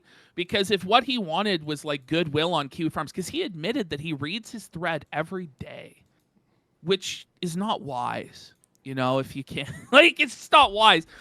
But the guy, if you want to build goodwill with your site, like, why wouldn't he just continue on doing that? You know what I mean? It just seems counterproductive. Like, then he's going after you and stuff like that. Like, it's just making the problem worse, isn't it? Like, I don't really think. Yeah. Like, I don't Well, understand what he was thinking. harkening back to what you said before, it was, I think, probably an arrogance on his part where he felt entitled to be able to go out and do the swinging stuff and not have people criticize him for doing it. And I also think that when you have people who have a certain kind of pathological lying to them, they're very frustrated when people are right, when they speculate. And it's in his head, it's like, there's no way you could have not known for sure that I went to Hedonism 2 and I did swinging with like on interracial swinging night or whatever the Yeah. fuck. There's no way you could know that for sure. So I'm just going to deny it forever, even But if there's evidence, even if they're right. And it's like a the mental burden- thing that they have. Yeah, but the burden of proof and like public opinion is not the same as in a courtroom. Maybe that's what fucked up his No, mind. no, I don't think so. I think that there's several other people who do this who enjoy lying and duping people. And even when people know that they're lying, like the example I gave on my stream was like Amber Lynn, the really fat woman, will Right. lie about eating 300 calories a day. It's like I can look at you and tell that you don't eat that. But because we don't know, because we don't see her every waking moment, she feels a delight in lying to people. And I think Rekieta is the same when it came to his various vices. Okay. There's a tweet here from April Imholte from February 16th saying, if everyone under the sun could stop concern trolling over little old me for 5 minutes, that would be great. Haha, I am wonderful. I do, in fact, have agency over myself. Thanks, loves. Happy weekend. Go get some sunshine. Whoa. Whoa, That aged so that is bad. the worst aged shit I've ever seen. Skull Leader says he has to give Kiwi Farms credit now. again. Oh, that's tough. Where are all the people at who's been saying Nick hasn't been doing drugs? Probably still around, but they weren't wrong to suggest he wasn't. There was no real evidence. Holy fucking shit. And then this guy goes with the drastic weight loss and skipping like 4 days of work. That was a giant red flag, no? I bet it's his narcolepsy meds. They are a controlled substance. That's my favorite. That's like I was just taking It's like they're trying to frame it. He was just taking his grandma's medication to her, and he just so happened to have the gun. And it's like the cop pulled him over, and it's like, oh well, the law is the law. You don't have the script for this, and then he got busted. Like they're trying to what a fucking stretch. And then the hoe was just in the back seat. Stop. Oh my God, give me a fucking break. But if he had his medication, wouldn't it be in a pill bottle with his name on it, like Nicholas Robert Rekieta? Take set amount of pills per set amount of hours. Like yes, but if you have those pills outside of that bottle, then you can get arrested for it. So that's their cope is like, and that's a common drug addict, a pill popper cope. As a Florida man, I know the pill popper cope is that I got busted for pills, but they were my pills. They just weren't in the prescription bottle, so I got charged with it and have to do a drug program. That's a straight up fucking cope. Nobody with a medication does not keep it in the fucking bottle because it's just needless trouble, Yeah, look at this whinging and look at this. The internet's so fucked up, making fun of Nick's arrest on the real. I know we make fun of him, but we care in reality. And then they're grandstanding. Megan Fox scumbags hoping to monetize. Isn't that LawTube is always monetizing people's criminal behavior? That's the whole thing. This would be like getting mad. Rekieta's trying to profit off Johnny Depp and Amber Heard's misery. How dare he? This bullshit. Come on. That's sad. Listen, if she took a dump on his bed or not, that's a private matter. Let's give the couple some privacy here. Let's give them some privacy. Megan is not on his side. Yeah, all this. The charge is bullshit because Nick's mugshot says you arrested me for this shit. Okay, who the is Duck Dangerously? Yeah, this really, man is huffing copium. He has the mask on. Are you serious? Let's go back to the mugshot because we really didn't even dissect the mugshot, and then we'll come back here. All right. Just 1 second. The shirt that he's wearing in this mugshot, dude. I got her. The look that his face gives me when I look at the mugshot is, you're probably wondering how I got here. Well, I thought it was gonna be this is so going on the fucking internet immediately. That's what that says to me. Oh yeah, you can see on his eyes. He's like, "What's Josh gonna say about this? What's Medicare gonna say? What's the casino gonna say?" He's like, "Oh." It's over. Look at the dirty beater he's wearing. He looks like a common crackhead bum. That's his Jamaica-colored wife beater that he wears during his swinger stream. I can't remember which it was. I think he was actually at Hedonism in it or something. It all harks back to Hedonism too. That wife beater is no lie, the best thing he could have worn. That's his Christian iconic I'm a fuck up shirt. Yeah. It's like poetry, it all rhymes. It's all come together in this one moment to produce this one spectacular image. And it's just all been stripped away. All the prestige, all the celebrity, all the money, and all that. It's all been stripped away. And there he is, just pictured like a common criminal in a dirty Jamaican tank top. God only knows what's going through his mind. You can see the pain in his eyes. You can see the suffering. It's really come to this. Oh, I'm making that an emote. Of course, we need the fucking Nick mugshot emote. Oh my God. I wonder if he'll learn. He has to learn. No, he's going to put this on a t-shirt and sell it with saying never surrender. Ralph already did that. Yeah. Did Ralph already put the mugshot on the shirt? He's desperately trying to get some Torta money out of it. Oh my He's gonna God. sell what? Like He's two? gonna sell 2 or 3. He'll get a Like couple. Adol's gonna buy one. Anal Wolf is gonna buy one. Fucking like. He's at the Mexican fucking t-shirt shop pressing Rekieta's mugshot on. Like, Stop. Like. he's going out to mail it because that's how he does it. Oh my God, that's so funny. Emotes. All right, I'll throw that on there. Oh, there's the Rekieta mugshot. Let's have a look at Kayla's mugshot. Oh, one sec. I'm just adding it into the mix here. The emotes. It's One like sec. we're in American Psycho. Let's see Van Allen's card. Like, let's see her mugshot now. Big mugshot. All right, folks. Lady Rackets looks so fucking bad when we get to her mugshot. There it is, folks. It's gonna sting her for the rest of her life that she got like I don't know the word for it. Like if you compare Rekieta's wife to April, it's just like, oh, that's gonna sting. She got Oh my God.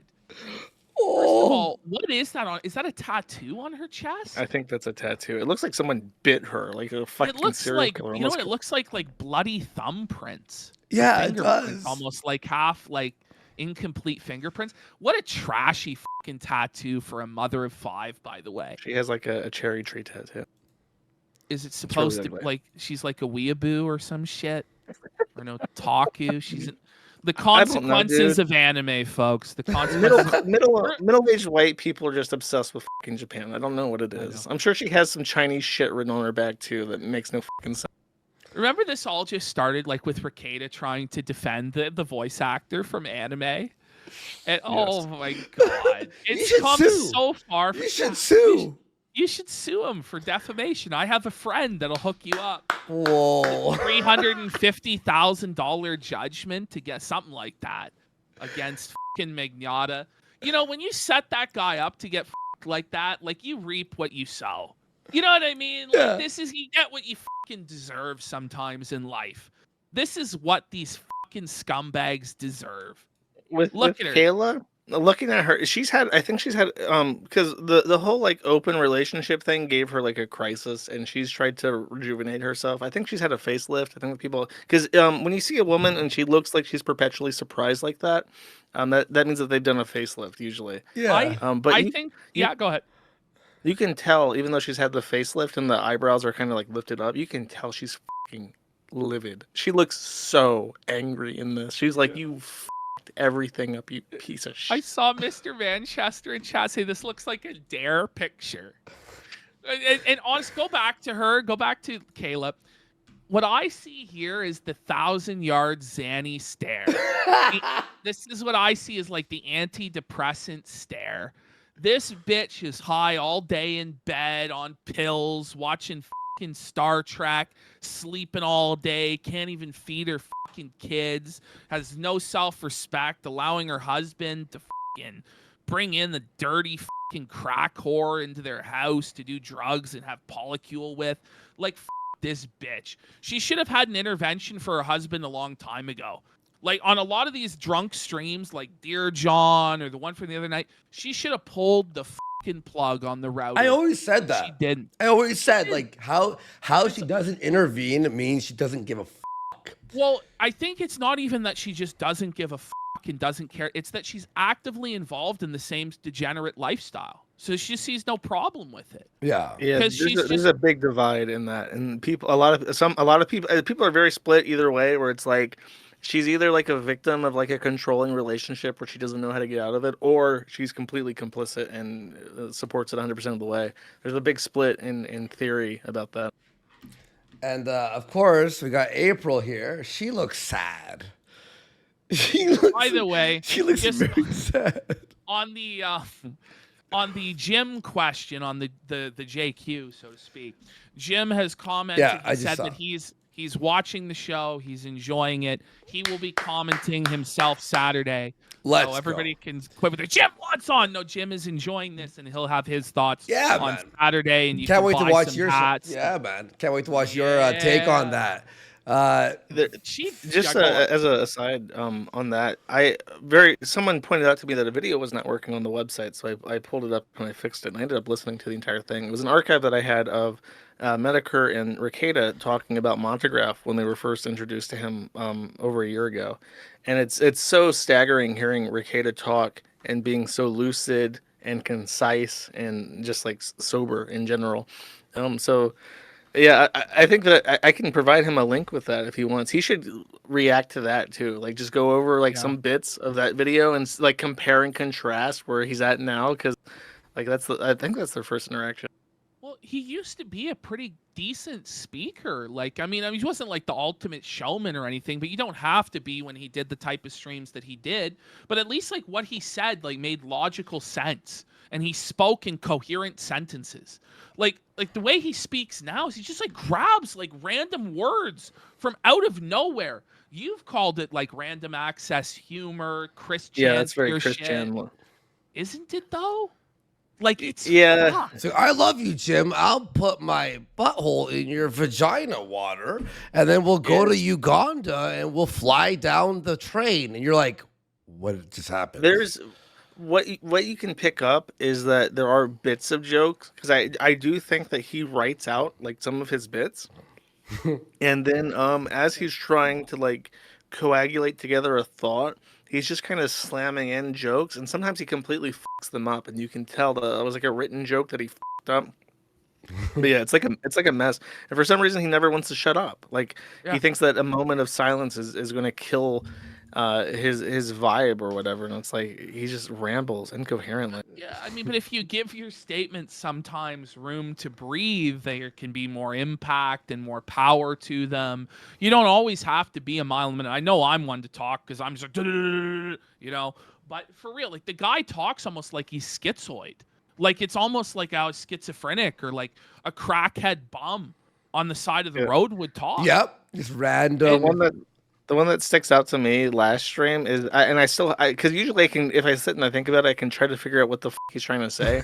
I cannot for the life of me figure out what he meant when he said Mexicans don't know how to spell corn because they only know how to spell repair.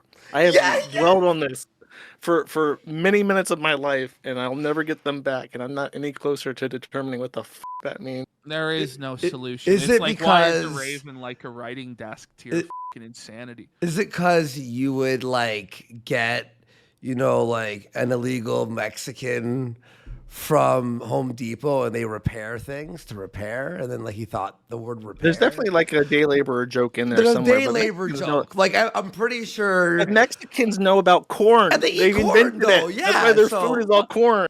But like, what about him talking about like what was it, like alcohol coming from the judge's vagina? Vagina juice. Yeah, that's why I thought of and that. Yeah, yeah. vagina juice from the judge, and like calling the judge in the Montegraph case a fucking idiot, and she's stupid, and going after his legal counsel.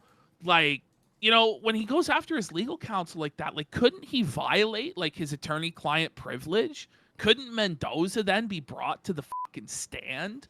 Like, yes, you never want to talk about your conversations with your attorney, because then that can be a part of discovery in general. So, I mean, everything that he said about Randazza, everything he said about the judge, everything he said about Montegraph in that stream was so unimaginably fucking. And I covered this on my stream a little bit, but my understanding, like most people know, you're not supposed to talk about a case as it goes on. And the reason for that is because his original statement was one statement on a stream. He said something about Montegraph that Montegraph claims is defamatory. So in discovery, it would be limited to that one stream on that one night. If you reiterate that claim over and over again for a year, that means that the discovery period is now no longer a night, one stream. It is many, many streams over months. And when you have a small town lawyer representing you in a defamation case versus one of the most expensive defamation experts in the entire country, that is the difference of tens of thousands of dollars in handling the discovery process. yeah. And isn't Monty's lawyer doing it on what's it called, consignment? Like he's basically doing. There's no evidence that he's on he's on. Oh God, I forgot the word now because you said the wrong word. It's the wrong No. word. It's It's when basically that he'll get paid when the payout happens or whatever. So he's yeah, not there's no billing the evidence of hours. that, but There's no it evidence could of that. be, but there's no either which way. We don't know what their arrangement is. Contingency. What does he actually have to turn over during discovery? He only has to turn over the things that are relevant to the case, right? Like he doesn't actually have to just fully turn over his cell phone records and shit to Montegraph, right? That would rule. If so, he'd be really fucked, no? It depends. He's very confident that the scope of discovery would be nothing at all because it was all public. But depending on how hard they're going to try to drag him, because part of discovery is not actually the fact finding mission of discovery. Part of discovery, a huge part of discovery, is making the person being discovered on as miserable as humanly possible, and to humiliate them. And every lawyer knows this. That's the point, is to embarrass people. So they could literally, for instance, Rekieta makes a statement. He says, "I know for a fact that I said this." Well, then Monty could say, "Okay, well, we're going to subpoena how you appear to be drinking on this stream. How much do you spend on alcohol?" And then he has to say, "I spend $1,000 a week on alcohol." Well, then that's under penalty of perjury, or, as a a true fact that he's telling the court.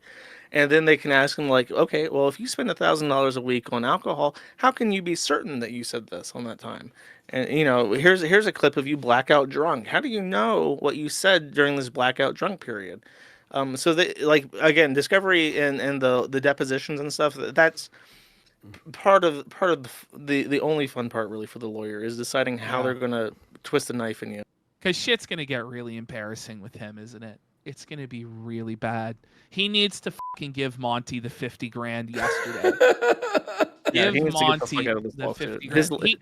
He can't though, Josh, because then he'll be admitting he's wrong. He should have. He is wrong. I'm sorry, but he's fucking wrong. The shit he said about Montegraph is terrible, and he doesn't have any reason to say that. And what frustrates me, and I keep harping on this, but he's lying. He's lying to everybody's fucking face when he says that he said probably. He did not say that Montegraph probably liked doing what he does, what he says he does. Yeah, literally. It's just like you should have realized that you were a fucking drunk idiot, and you probably should have done something. But I think in his head, the way that this was, like, this is going to be my Vic Mignogna free speech case, and people are going to rally around me. I'm going to get $100,000, and I'm going to have my own lawsuit. I'm going to have my silly fun hee Dick Masterson lawsuit, and I'm going to get $40,000 a month on my Patreon for the hot goss and the Montegraph deposition and shit. Like, that's how it played out in his head. But he's fundamentally fucking wrong in this case. Not only that, but he's really overestimating how much anyone gives a shit about Montegraph. Like, that anybody would, like, rally around. Like, he's not really the best villain monster of the week. Like, he's not Maddox. He's not Mars Girl or any of the fucking people involved in the Vic shit, is he? Like, it's there's not. There's the video that I mentioned before where Jim and Rekieta are talking. Jim put out like a bunch of videos, and Montegraph can be very mean, and he can say stuff that is like skeevy and sketchy. He outright like threatens people with like life ruination tactics. No, I understand. He does make a good villain.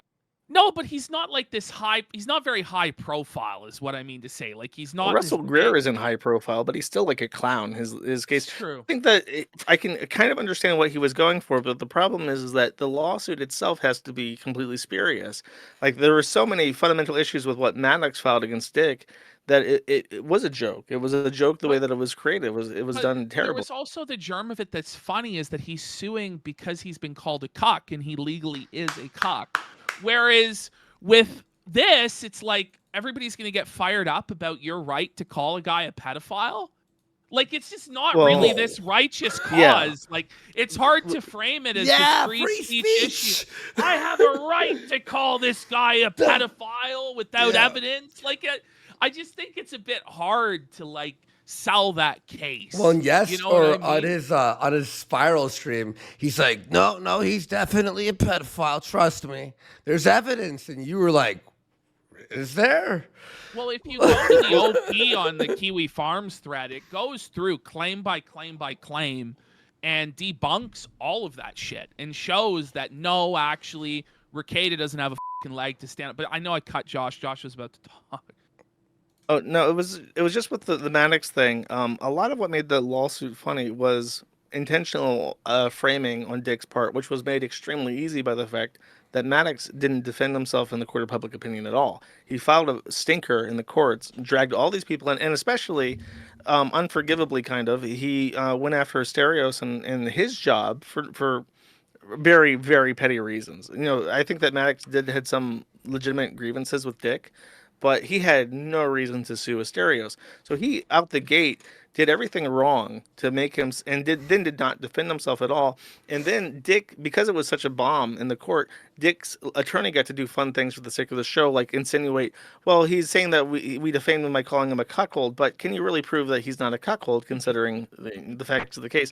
So that's why that was so successful. Whereas Rekieta just came out the gate and said, "This guy that draws silly MS Paint pictures of me, he's a boy loving pedophile." And it's like And then, you can't and then do he that. dared him to sue him. He's like, "What do you sue me then? Sue me." So then Monograph's like, "Well, I guess I will then.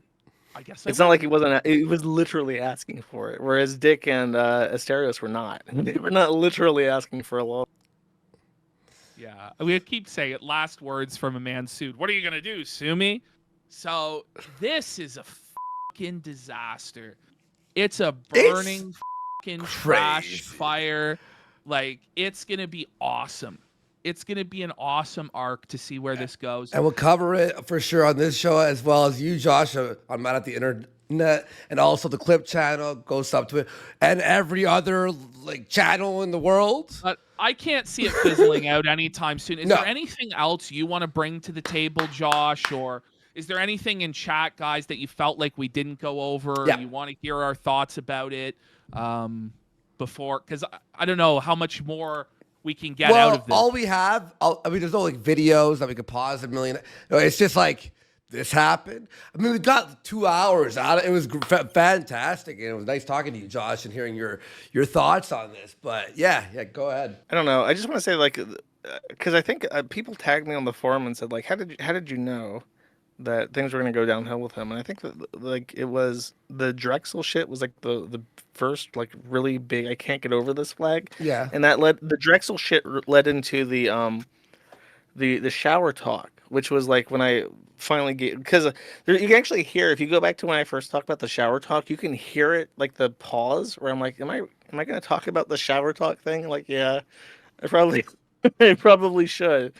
And it was literally, it was at midnight his time, and I was on a train. I was traveling at the time, so I'm early fucking morning. I'm groggy as shit, drinking coffee, and he's messaging me, and he's talking to me about Drexel. And the whole context of that conversation was him mad that I didn't understand human behavior, is what I think he said. I don't understand people. And the example he used was that I didn't know what I was talking about with Drexel. with Drexel. And it's I knew he even admits oh, I guess you know the Drexel thing a little bit better than I do. Well, why the then would you bring that up to me as an example of me not knowing what I'm talking about when I can completely outclass you in this discussion? I know exactly what I'm talking about. But then he keeps harping on about how that was just an example. Well, it doesn't count as a fucking example if it doesn't work. If it's an example that I'm still right in, then how the can you say that I don't know what I'm talking about? And it's just it was such a frustrating conversation. Then midway through, he says, "I'm in the shower." And I'm like, what the is wrong with you? Why are you messaging me at midnight from the shower to defend the honor of your black friend who is hooking up with women and then fucking their children? What is the impetus of this? Do you remember too, when he was saying that, I remember when we covered it, he said he would shower for 2 hours. Remember? It was we're Yeah. do you think He would take these 2-hour showers. 2 hour And then he's showers. and then it became this whole arc where he's flexing to Dick the size of his shower. you could walk around and have I can what the is wrong with you? yeah. It was so baffling. Somebody in chat asks, Josh, is there anything you wish that you had told Rekieta before this? Or if there's anything you think you could have done for him? Ooh, you mean between the shower thing? No, there was a certain point where something happened he had like a maybe. I mean, this is another thing that people get mad at me because I say there was like a point where he like started changing, and a lot of people say like, no, he just showed how he really was. And I don't know. I can't take a position on that because I don't know people that well. I can't make a retrospective guess on if he was just like hiding it the entire time or if that's how he was. Um, but no, there was a certain point where he started getting when he started doing the swinging shit and the weird shit, and he started drinking like really heavily on stream and started getting trying to do the manosphere shit with Drexel. It's like after that, I think he was too far gone. He had made up his mind that the life he had built up over 20 years with his wife and his 5 children was not the life that he would have preferred to have had. And I don't think there's literally no combination of words in the English language that I could have said to him that would have changed his trajectory at all. I think that No. anything I told him, because I did like ask him questions and probe him and drop concern over Signal, and I was always assured that everything was perfectly fine, and I didn't know what I was talking about. I only saw a small glimmer of the whole of his life, and I was making conjecture that wasn't accurate. So I mean, I feel part of the reason why I feel so comfortable in like ridiculing him is that I feel number one that I did everything that I could have reasonably for my position, and that everything that he did was his own decision and wasn't inflicted upon him by anything at all besides his own will. Okay. You know, I And know also somebody asked in chat. Sorry to cut you off. No, but somebody asked in chat. They were like, you kind of cut Josh off at the beginning when he was explaining his thoughts about what you thought happened today. Do you want to just kind of reiterate what your theory was, your timeline was on everything that happened today, and like maybe what led up to it? Well, it's very early in the morning. I did not know the thing that he had a black eye the night before kind of throws my theory a little bit off because I thought he had that for the mugshot. But the weirdest thing to me is just that he was arrested and booked with April, and Kayla was booked later. But Kayla and him both had a gun charge, so it's like it feels like they both had a gun and they were booked separately. So they were separated and processed at different places or at different times for safety reasons or something. I don't know. It really felt like they had like a proper fucking falling out where like guns were brought out, there was DV, there was concerns, cops were called, and then everyone got hauled in. But that's just like baseless conjecture. That's the first thing that I thought of based off the timeline and stuff. I saw another question in chat. Do you think the locals gift will get delivered? 14 streams. He's got what, 7 days left? No. This is the I forgot 5,000 about that. members Oh, the locals 5,000 gift. members. Yeah. It still hasn't been delivered. Yeah, he promised everybody like a collectible or something. I think it was like Yeah. a nondescript gift without any kind But of no, like promise of I'll tell you what it is, guys. It was this stream. This was the locals gift. This was the locals gift all along. And now that he's in jail, do you think that he following up? Do you think he'll finish the 14 local streams promised? Maybe if they give him a computer. You don't know. In He can jail? always, dude. That would be content as though if he did recordings of locals from the jail and then sent them to his attorney to post on locals. That would people would be getting their money's worth. Oh, that would rule. Here's Alexandro Gomez. He's interviewing the other people in the holding cell with him in county. Yeah. Oh, Yeah. Panel of all the prisoners. so is his wife in the same county jail? Or is she like in a women's facility? Like what? I think that they separate men and women. They're like Right. on different arms of the jail or something. They don't put you can't put women with men in a jail. So Rekieta is a man denied his polycule tonight. That's Dude. tough. The great thing is that in my theory, where April and Kayla have like a huge falling out, they go to the same holding cell. they're just sitting on different bleachers across the room, staring at each other with like the ugliest bitch faces possible. Okay, so I'm looking through our super chats for questions and things like that.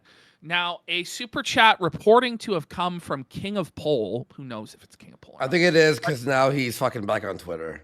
Okay. He's saying Steel Toe podcast just ended. Aaron heavily implied he called the cops on them this morning for allegedly Rekieta bringing cocaine into his home around his kid. Not sure if you guys saw that yet. Great show, Josh. Third chair confirmed. Yeah. That doesn't sound like Brian to me, but what would you, like, do you think I that always that say might, it is him. do you think it could be that Steel Toe called the cops, Josh, or what do you think? My issue with that is that if he calls the cops and they show up, unless there's something really wrong, like the cops are called to Rekieta's house all the fucking time. Like he's been swatted, and I say swatted, but I mean like he's had wellness checks and everything called on him, and he's always walked away from it, even in like the frenzy of his recent habits and stuff. Um, unless Aaron alleged something very specific, or if the cops just so happen to stumble upon a white trash brawl with guns out, like a Mexican standoff, I can't imagine that would be it. I'm very wary of Aaron because he's a man who has told two stories. One, his wife April said on stream that he has never made her orgasm in their entire relationship, and then he comes out and he says on stream that he Mrs. Rackets, and she said that they were soulmates and that he was the best that she ever had. These are two extremely conflicting stories, and it makes him sound like an unreliable narrator. So I would be careful what people believe from Aaron. I just get that vibe from him. We have Stalker Child in Joy Prison. He asked, Josh, do you feel like you need to better understand human interaction now, or are you good? I mean, I don't know. I feel like I'm dodging bullets left and right recently. Oh, man, dude. It's kind of sad because it's like my pool of people that I can rely on and talk to and show up on streams on is like very small. Yeah. I hope you guys manage to not like fucking implode because it's very nice to actually have a stream that I can guest on. Yeah. Well, you dude, know, I just gotta stay sober. We'll try, Yeah, but we're trying. We're like, trying. No, we're doing good. We're doing we good. we have our own issues, right? We're not going to say we're anywhere near perfect. No, we're the best show. We're trying to hold it together. It's a miracle this show has continued. Well, you know who is for as doing long better as than it us, has. though? Review Tech. Yeah, he's Just doing kidding. great. He's in the gutter. It's terrible for him. It's bad for Review Tech. Did you see this guy's Dropbox stuff, Josh, or no? Review Did Tech you hear about Dropbox? this No, I shit? haven't seen that. Okay. I haven't. Can I Sorry. explain this Okay. real quick to you? Because this is fucking nuts. So one Yeah, real day, quick. sorry. One day, Review Tech, okay, so we're gonna do a show on him, revealing that in the past, which is true by the way, that he blackmailed like a 16-year-old into like deleting like videos about him and shit. Ashton, you explain this one. So here's what happened. It's so funny. We were doing a stream and it was entitled like Dickers Exposed. Because you exposed him on other things. And we were, but for whatever reason, he came up with in his mind that we had hacked his Dropbox, which had two-factor authentication on it. Me. And we had seen that he had in his Dropbox, and he just confessed all of this for no reason whatsoever, that he had pictures of his ex-wife's teenage daughters, underage pictures of them in bikinis and stuff like this. That were recently viewed. And he claimed that they were recently viewed because his Dropbox was hacked. And then he said that how it was hacked, because everybody's like, well, how did they get past the two-factor authentication? He then claimed that he has a burner phone specifically for the Dropbox, and that this burner phone happened to vibrate and fall off of the nightstand where it's at and fall into a Best Buy bag that then pressed approve sign-in, and that therefore we then got his tax information, the pictures of underage kids in bikinis, and nude pictures of his wife. It's like a breakfast machine that prints out pictures of teenagers in bikinis instead of makes breakfast. It's like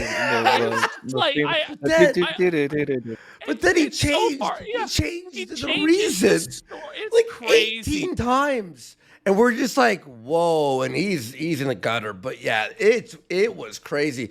Well, he was streaming about Keffels today. It's like, Rich, get with the fucking program. So apparently Rekieta is out. I just saw a DM. Because he's on Instagram right now. And the green circle is fucking, yeah, I was gonna say, yeah. Is active unless somebody Oh, else that has doesn't mean got it's into him. his account. That's what I'm saying. Here, I'll put it in the Oh, chat. can I just give a big congratulations? Kill All Pedos is not banned anymore. There you go. Yeah. Teddy Feezer had a tough day today. Everyone got unbanned. Yeah. Everyone They got unbanned today. That It's the shit's best. so retarded, though. Like, it's so Oh, I just don't understand why the guy can't just get off the internet. If he's so upset about the internet and the kiwi farms and this and that, go. he could just leave. You know, nobody's forcing you to stay. But Oh whatever. my god. I don't know. Teddy doesn't really have like an audience, right? No. He doesn't do. He sold his microphone and chair on eBay. Like he was. So he doesn't stream at all. No, for like a he year and hasn't a half. streamed in a year now.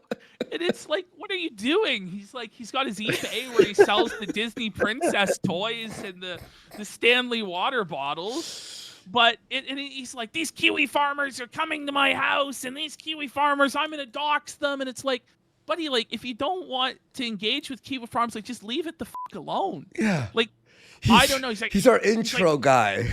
it's like, oh, I can't work any job now because of this. And it's like, I'm sure you can. Like, you know, Subway's hiring. Dude, Like, I hate people that say that. Change your fucking name, sign off the fucking internet, and get a job. Yeah. It's not hard. It's not. very People aren't few- gonna. it's very few people that people are interested enough in that they're going to find out what their name change was. Yeah. Especially if Yeah. they've quit the internet. But there are circumstances where, like, if you have fucking pissed people off, and this is why he should get off soon. If you have pissed people off to enough of a degree, then they may fucking not let you go. Well, also also threatening them with doxing, like probably a Well, it's bad not- idea. It's not a smart move. And I told him this.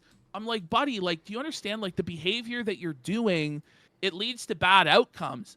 It's not that I agree with the outcomes that are going to happen to you, but then he takes that as a threat. And it's like, no, man, like, I just know what happens. When you start, like, doxing people, threatening to dox people, engaging in these gay ops, then you declare it open season on yourself. Right? And that's what's happened to him, and he's an Yeah. idiot. He's a small fry though. Like, here's what you should do, Teddy. If you really want to leave this shit behind, take 3 to 6 months, work with your family or something. After 3 to 6 months, if you're not seeing updates about shit that you're doing because you're offline entirely, people have probably already forgotten about you. Go to a courthouse and change your name. And even if people find out about it, they don't give a shit, and nobody will with you again. As long as you're not online fucking with people under some pseudonym that gets traced back to you later on, nobody gives a shit. You'll be able to do whatever the fuck you want. But also What he he didn't do. Well, I was Okay, saying, I'll like, say- real fast, I'll say he wasn't famous. He was like, no one cares about him. Like, for example, when I fucked up years ago, what I did was I became an Uber driver, right? There was one instance where it was like 4 or 5 years ago, whatever the fuck it was, where someone I picked up from the bar, and he's just like, Andy Warski? And I'm like, fuck. He's like, I used to watch you on Warski Live in Kumite. And like, it was grimy. And I'm like, thanks, bud. Like how was the bar? This is the thing with Ted, though, is that he refuses to acknowledge who actually doxed him and who actually got him fired from his job. And it was the Groypers, because he gave Nick Fuentes his driver's license at AFPAC 2. And when he spoke badly about Baked Alaska, the Groypers fucking doxed him. And then because he was spurging out and he was a Groyper at work, he got fired. And that's not on the A-Logs or the Kiwi Farms or the Keno Casino. Like, it was the Groypers doing smash or pass with pictures of Teddy's mom. It was the Groypers that put out Teddy Feezer as CIA.com. It was them that did all this shit to him. But now when his new enemies, and he has this weird idea that people are his, like, enemies online, and that, like, the world, like, it's an online battlefield. Are you familiar with this, Josh, that he talks about how it's like an online battlefield? In regards to what? I mean, I guess in some ways it is, but with him, No, like, he talks about how, like, there's enemy combatants and certain targets, and he's in an online that's- battlefield. It's kind of gay. Yeah, it's No, it really is gay. It's really delusional. That's Oh. like So Call of Duty or some shit. Like you don't have to no, live it I in I like your don't internet. know, man. Like this shit's not that serious. The Feezer actually believed that the Kino Casino was going to lead a political movement, or that the A-logs were going to be a part of a political movement, and he was disappointed that it wasn't all about a political movement, and instead it was more about making fun of a gay Mexican child Yeah. leader of a white race that was hunting I've heard for that too, cum. where it's like people get mad. People tell me I don't deserve to have anyone like stand up for the forum because I refuse to like take a side and like pick teams and stuff. And it's oh. like, well, if I have to Well, pick a team or like lose the forum, I'd probably just fucking move on. I'm not gonna like simp for Nick Fuentes. do you feel like Rekieta was trying to get you to sweep his thread? Do you feel like that's the Oh, implication? Or dude, it's undeniable. Of course, yeah, for sure. That's what because it was so obvious how he would just hint, like, oh, these guys are saying this and this is wrong. And then I would be like, okay, I mean, it's the fucking Kiwi Farms. When you put out, and I even told him this, I said, when you put out like these little posts and you say, like, we're doing this, and then you post like something from Jamaica and people can play with it. When you put out the breadcrumbs, people are going to fill in, and this is just, it's not even the forum. This is basic human behavior. When they have information A and C, they will look at that and say there's probably a B between those because that's a pattern. And humans are evolutionarily trained to recognize patterns. And when you put out tidbits of things that seem to form a pattern, they're going to fill that in however they please. So if you really don't want people to speculate baselessly on your private life, stop talking about it. Never talk about it again and focus on your law streams. That was advice that I told him exactly like I told you, and of course that was also ignored. It's like if you don't want people to talk about your private stuff, don't fucking bring it up. Don't give them things to speculate about. It's why so do frustrating. It's because I'll spell it out to him. I'll tell him exactly what he needs to hear, and he's just like he thinks that they're in the wrong. How dare they not know what he's not telling them? You know what I mean? why do you think people continue to talk about their private life online after they go Um, through, like, because, like, for instance, like Anissa and iDubbbz, like, I've been covering them a lot lately. We've been covering them a lot on the show, and they just keep talking about their personal lives, their diagnosis, all this shit, and they just get shit on it every turn for it. And it's like, why do they keep doing that? I think that especially when you have a large audience, like there's things that I do that I wish I would love to share with people and like talk about things that I do. But I know, like for instance, if I were to tell people my favorite KFC in Belgrade, they would post pictures of me in that KFC, and they would never be able to go there and get KFC again. So it's like even with things like that, you have to be very careful about what you say because people will try to fuck with you. But I don't know. There's a long list of things that I wish I could talk about and get tips from and share stories with, but um, I don't know. The internet's not your fucking friend, and They even though want you to that's fail. fun, They want you to fail it and like laugh at you, like and yeah get views and clout and vultures, right? That's what it is, right? yeah. I mean, You, you like here on this show, we like see someone like doing something. We're like, let's go, it's gold, right? And we expect if we fuck up like that, same shit will happen to Well, us, right? and it has It has, happened, yeah, and like we've been pressed and we've been felted, and that's just the way it goes. And what happens is everybody likes to be the hammer, but nobody likes to be the nail. yeah. And so it's similar with Rekieta. Like when Kiwi Farms was on his side like during the Magnana stuff or the lawsuit, he loved Kiwi Farms. He loved you. It's great. They're the hammer and I'm the hammer. But when it was his turn to be the nail, suddenly it's not so fucking fun anymore. And suddenly it's like, I need to control this narrative and da da da da da. And that's just the way it is. And it's hard to control that because even myself, it's like, oh, you don't want to be the nail. This fucking sucks. But if you're going to be a public figure online, you need to learn how to ignore this shit. You need to learn how to just be like, okay, I'm not going to. it's actually a little bit more complicated than that, and I have a bit of a nuanced perspective on. It's a skill that anybody who is online and has an audience and has critics needs to learn as quickly as possible. It's a genuine skill. Is that you can't block out everything and you can't accept everything. If you pay attention to what everybody says about you all the time, you will lose your fucking mind. You will go insane. If you block out what everybody says, you will make mistakes, and you'll continue to make mistakes even after people point out that you're making a mistake.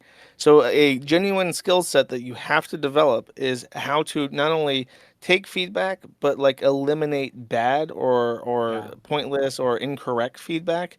And it's difficult. It's a thing that, I It realized I really had to is develop a hard. year or two in. It's really hard because there are things that, it's like, am I really blind to this? Like, is this the truth or not? And, it only really comes by experience doing this. Yeah. Because until you've actually experienced, it's easy to say, oh, if I was in that position, I wouldn't spiral. I wouldn't melt down. I wouldn't spurg out. But when you actually are in that position, it becomes it's not as easy as you think it is. If you're the audience at home, but it is possible. And with Rekieta, it's just like he really just needed to listen to what the advice that was the Yeah. obvious, like don't drink and do drugs. I think that And he I had this. received I've too experience with much that too. positive. Go on, Josh. Go on. I think that he was just overwhelmed with like positive feedback out the gate to the point where he felt like he could do no wrong. Whereas even in like the early days of like the quickie forums, like there are always people that were critical of even everything that I did. There was still at the time, I don't know if you remember Cow and the CWC board that was like a predecessor to Cow. That's a long time ago. I think they're still around as a different site now, but Yep. even in like the first year of the site, there were people who were like super critical, and that's when I realized it's like you have to figure, because I was paying too much attention to the people who are negative on the off-site boards, and I realized at a certain point that like their feedback was wrong, and they were telling me wrong things, and they were nitpicking things that were actually detrimental to the site. And that's when I realized it's not just you have to listen to feedback; you have to be very picky about what kind of feedback you want to listen to. Whereas with Rekieta, it's like I don't even know. I guess I don't know what his issue was. Where he was upset that like people were generally right about him, but off about some things, and that created rumors that he wasn't okay with, even though the things that he was saying and making public created them to begin with. And it's super frustrating even now to think about it. Like, what the? Why are you doing this to yourself? Just stop. Well, real Just fast. stop it. Also, there's a problem here too with people like Dick Masterson and other people who were encouraging Nick and going, That's no, true. you're a king, you're a king. And when you have people with like a lot of subs and like influence and money and Patreon money, Yeah. you go, well, Dick Masterson's saying that Yeah. drinking's fine, but so this fucking guy with one follower is saying this shit, him, It becomes like there's this special class of person. Yeah. And I think that's like what Rekieta fell into, is this idea like, I'm a celebrity. I'm in the big time. And only other people who are big shots and big time celebrity, like Dick Masterson, LA-based comedian, I can only listen to that sort of a person's advice, right? And then the thing is, Dick doesn't want Rekieta to succeed. It doesn't want him to be a successful person because it would overshadow him. He's already flipped on him. Yeah. Yeah. In like, Yeah. in like half a day. I think that's true. I think that now that I think about it, you have to remember that the Rekieta got his start because he covered the lawsuit. He was a guest speaker on like a guest on Dick's show to give legal takes about the filings. He was one of those people, and then I think he parlayed that into a show that he did with Sriracha, another guest of the Dick show, and he covered the Russell Greer stuff. And then it just incremented to the point where Dick was completely overshadowed by Rekieta. And now that you mention it, I really do feel that's because I never understood what Dick's fucking problem was, and now I realize that he probably was jealous that Nick Rekieta started from him and grew much bigger than him. And I guess didn't give him props, didn't send enough traffic, even though he did show up on the stream all the fucking time. And But it's he just never like enough. allowed it. Yeah. It's never He's just enough like- because, and that's the thing with Masterson that I've realized is he only likes to surround himself with losers like Riley, like Vito, like just total like pedophiles, cringe like bums, so that he can feel better than them. Whack so that he pack can always people dunk. style. It's this whack pack Yeah. idea mentality. And that's why he kept Ralph around for so long and still is involved with Ralph, because he needs to have somebody to look down his nose on and feel superior to. And it's And just like, it's not even a bad idea. I mean, you can have like, but he seems to make no delineation between like people who are friends of the show and people that he intends to like break down. I could tell when Riley was shit talking me and saying like you're making Digibro uncomfortable in the fucking Discord. I'm like, okay, I'm not welcome here. I'm fucking by the way, somebody brought up the idea, what if it's Drexel that's watching over the kids right now? Whoa, with a Baldo? No, don't surely speak such not. evil. Oh my goodness. Yo, imagine. Why do you think, Josh, why do you think Rekieta just kept doubling down on the Baldo? Why could he not just let it go? Why does he keep defending the Baldo? I, I think because people made such a big deal out of it that he like I don't know, he wanted to just he thought it was like his way of trolling back. I remember though, there's one thing that really sticks out in mind with the Baldo is that he was trying to explain the Baldo to people, and he was saying like, listen, this is a sex toy for couples who love to laugh. And like when you're like a little bit drunk, you're putting on the Baldo, you're having a good time, you're laughing. I'm just imagining like him and Kayla like laughing like hyenas, and he's shaved his balls down and he's trying to put this thing over without like pinching his testicles together, and they're just like laughing the entire time. And then he's like trying to squat over her and put it in. They're just like, this is so silly. It's like the dumbest fucking thing ever. Like the more you think about it, the dumber the fucking Baldo gets. And him trying to sell it as like, oh, it's just a stupid gimmick product, and I'll take the money. Obviously, like that's the correct response if you're gonna go down the Baldo road. But to him to try to defend it, like I kind of understand the pleasant sensation of the penis bouncing against the testicles or like flopping up against her when you use the Baldo as an insertion. Like, bro, come the fuck on. You've actually used this stupid fucking thing. Are you retarded? Like, he actually admitted to having strapped it on. Would you hear about the Vibraldo? The Vibaldo? Where it Yes, was I did hear about that because Medicare put me on a mailing list. And I got news articles sent to me. So I remember when I saw, we covered it on the show, but it showed like the new features, right? And it goes, now in a less hard shell. So like the original Baldo like happened to be like this like thick like Yeah, it was like firmer, and yeah, it was like you're putting your testicle in a fucking nightmare cage. Okay, Thank God, man. You're telling me you've never had a delightful ballgasm, Josh? Oh shit! Delightful depravity of I'm an ballgasm. incel prude. I've never experienced such delight.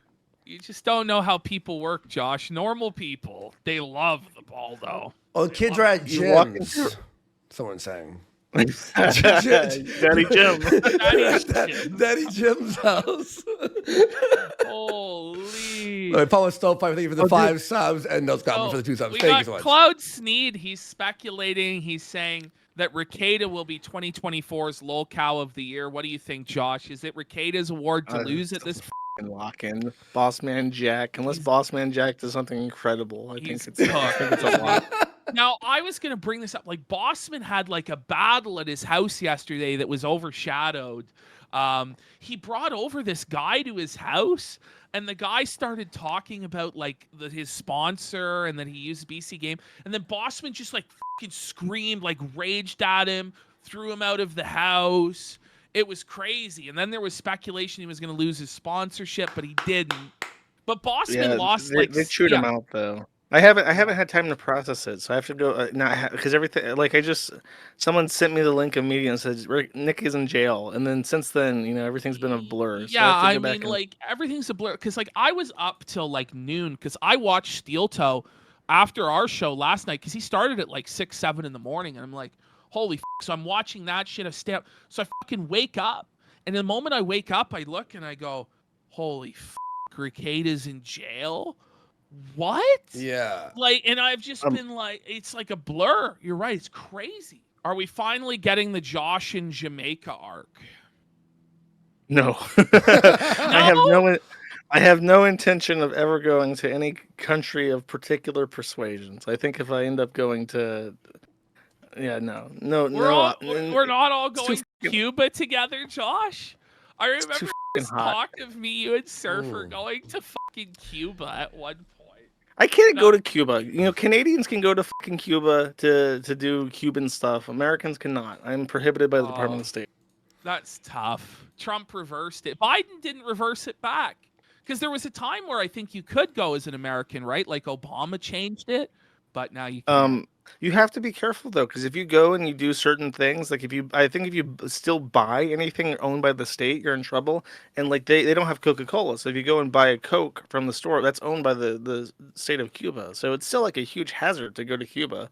There's under strict economic sanctions. The regime is. I wouldn't risk it. There's nothing there that I want to go see. It's a fucking hot island. I got you. Joshua Coombs says, Josh, I love you. Please buy a Baldo. No. Joshua Coombe. Joshua Coombe needs the Baldo. All right, guys, if that's it. I mean, I don't Thanks. see any other ones coming in.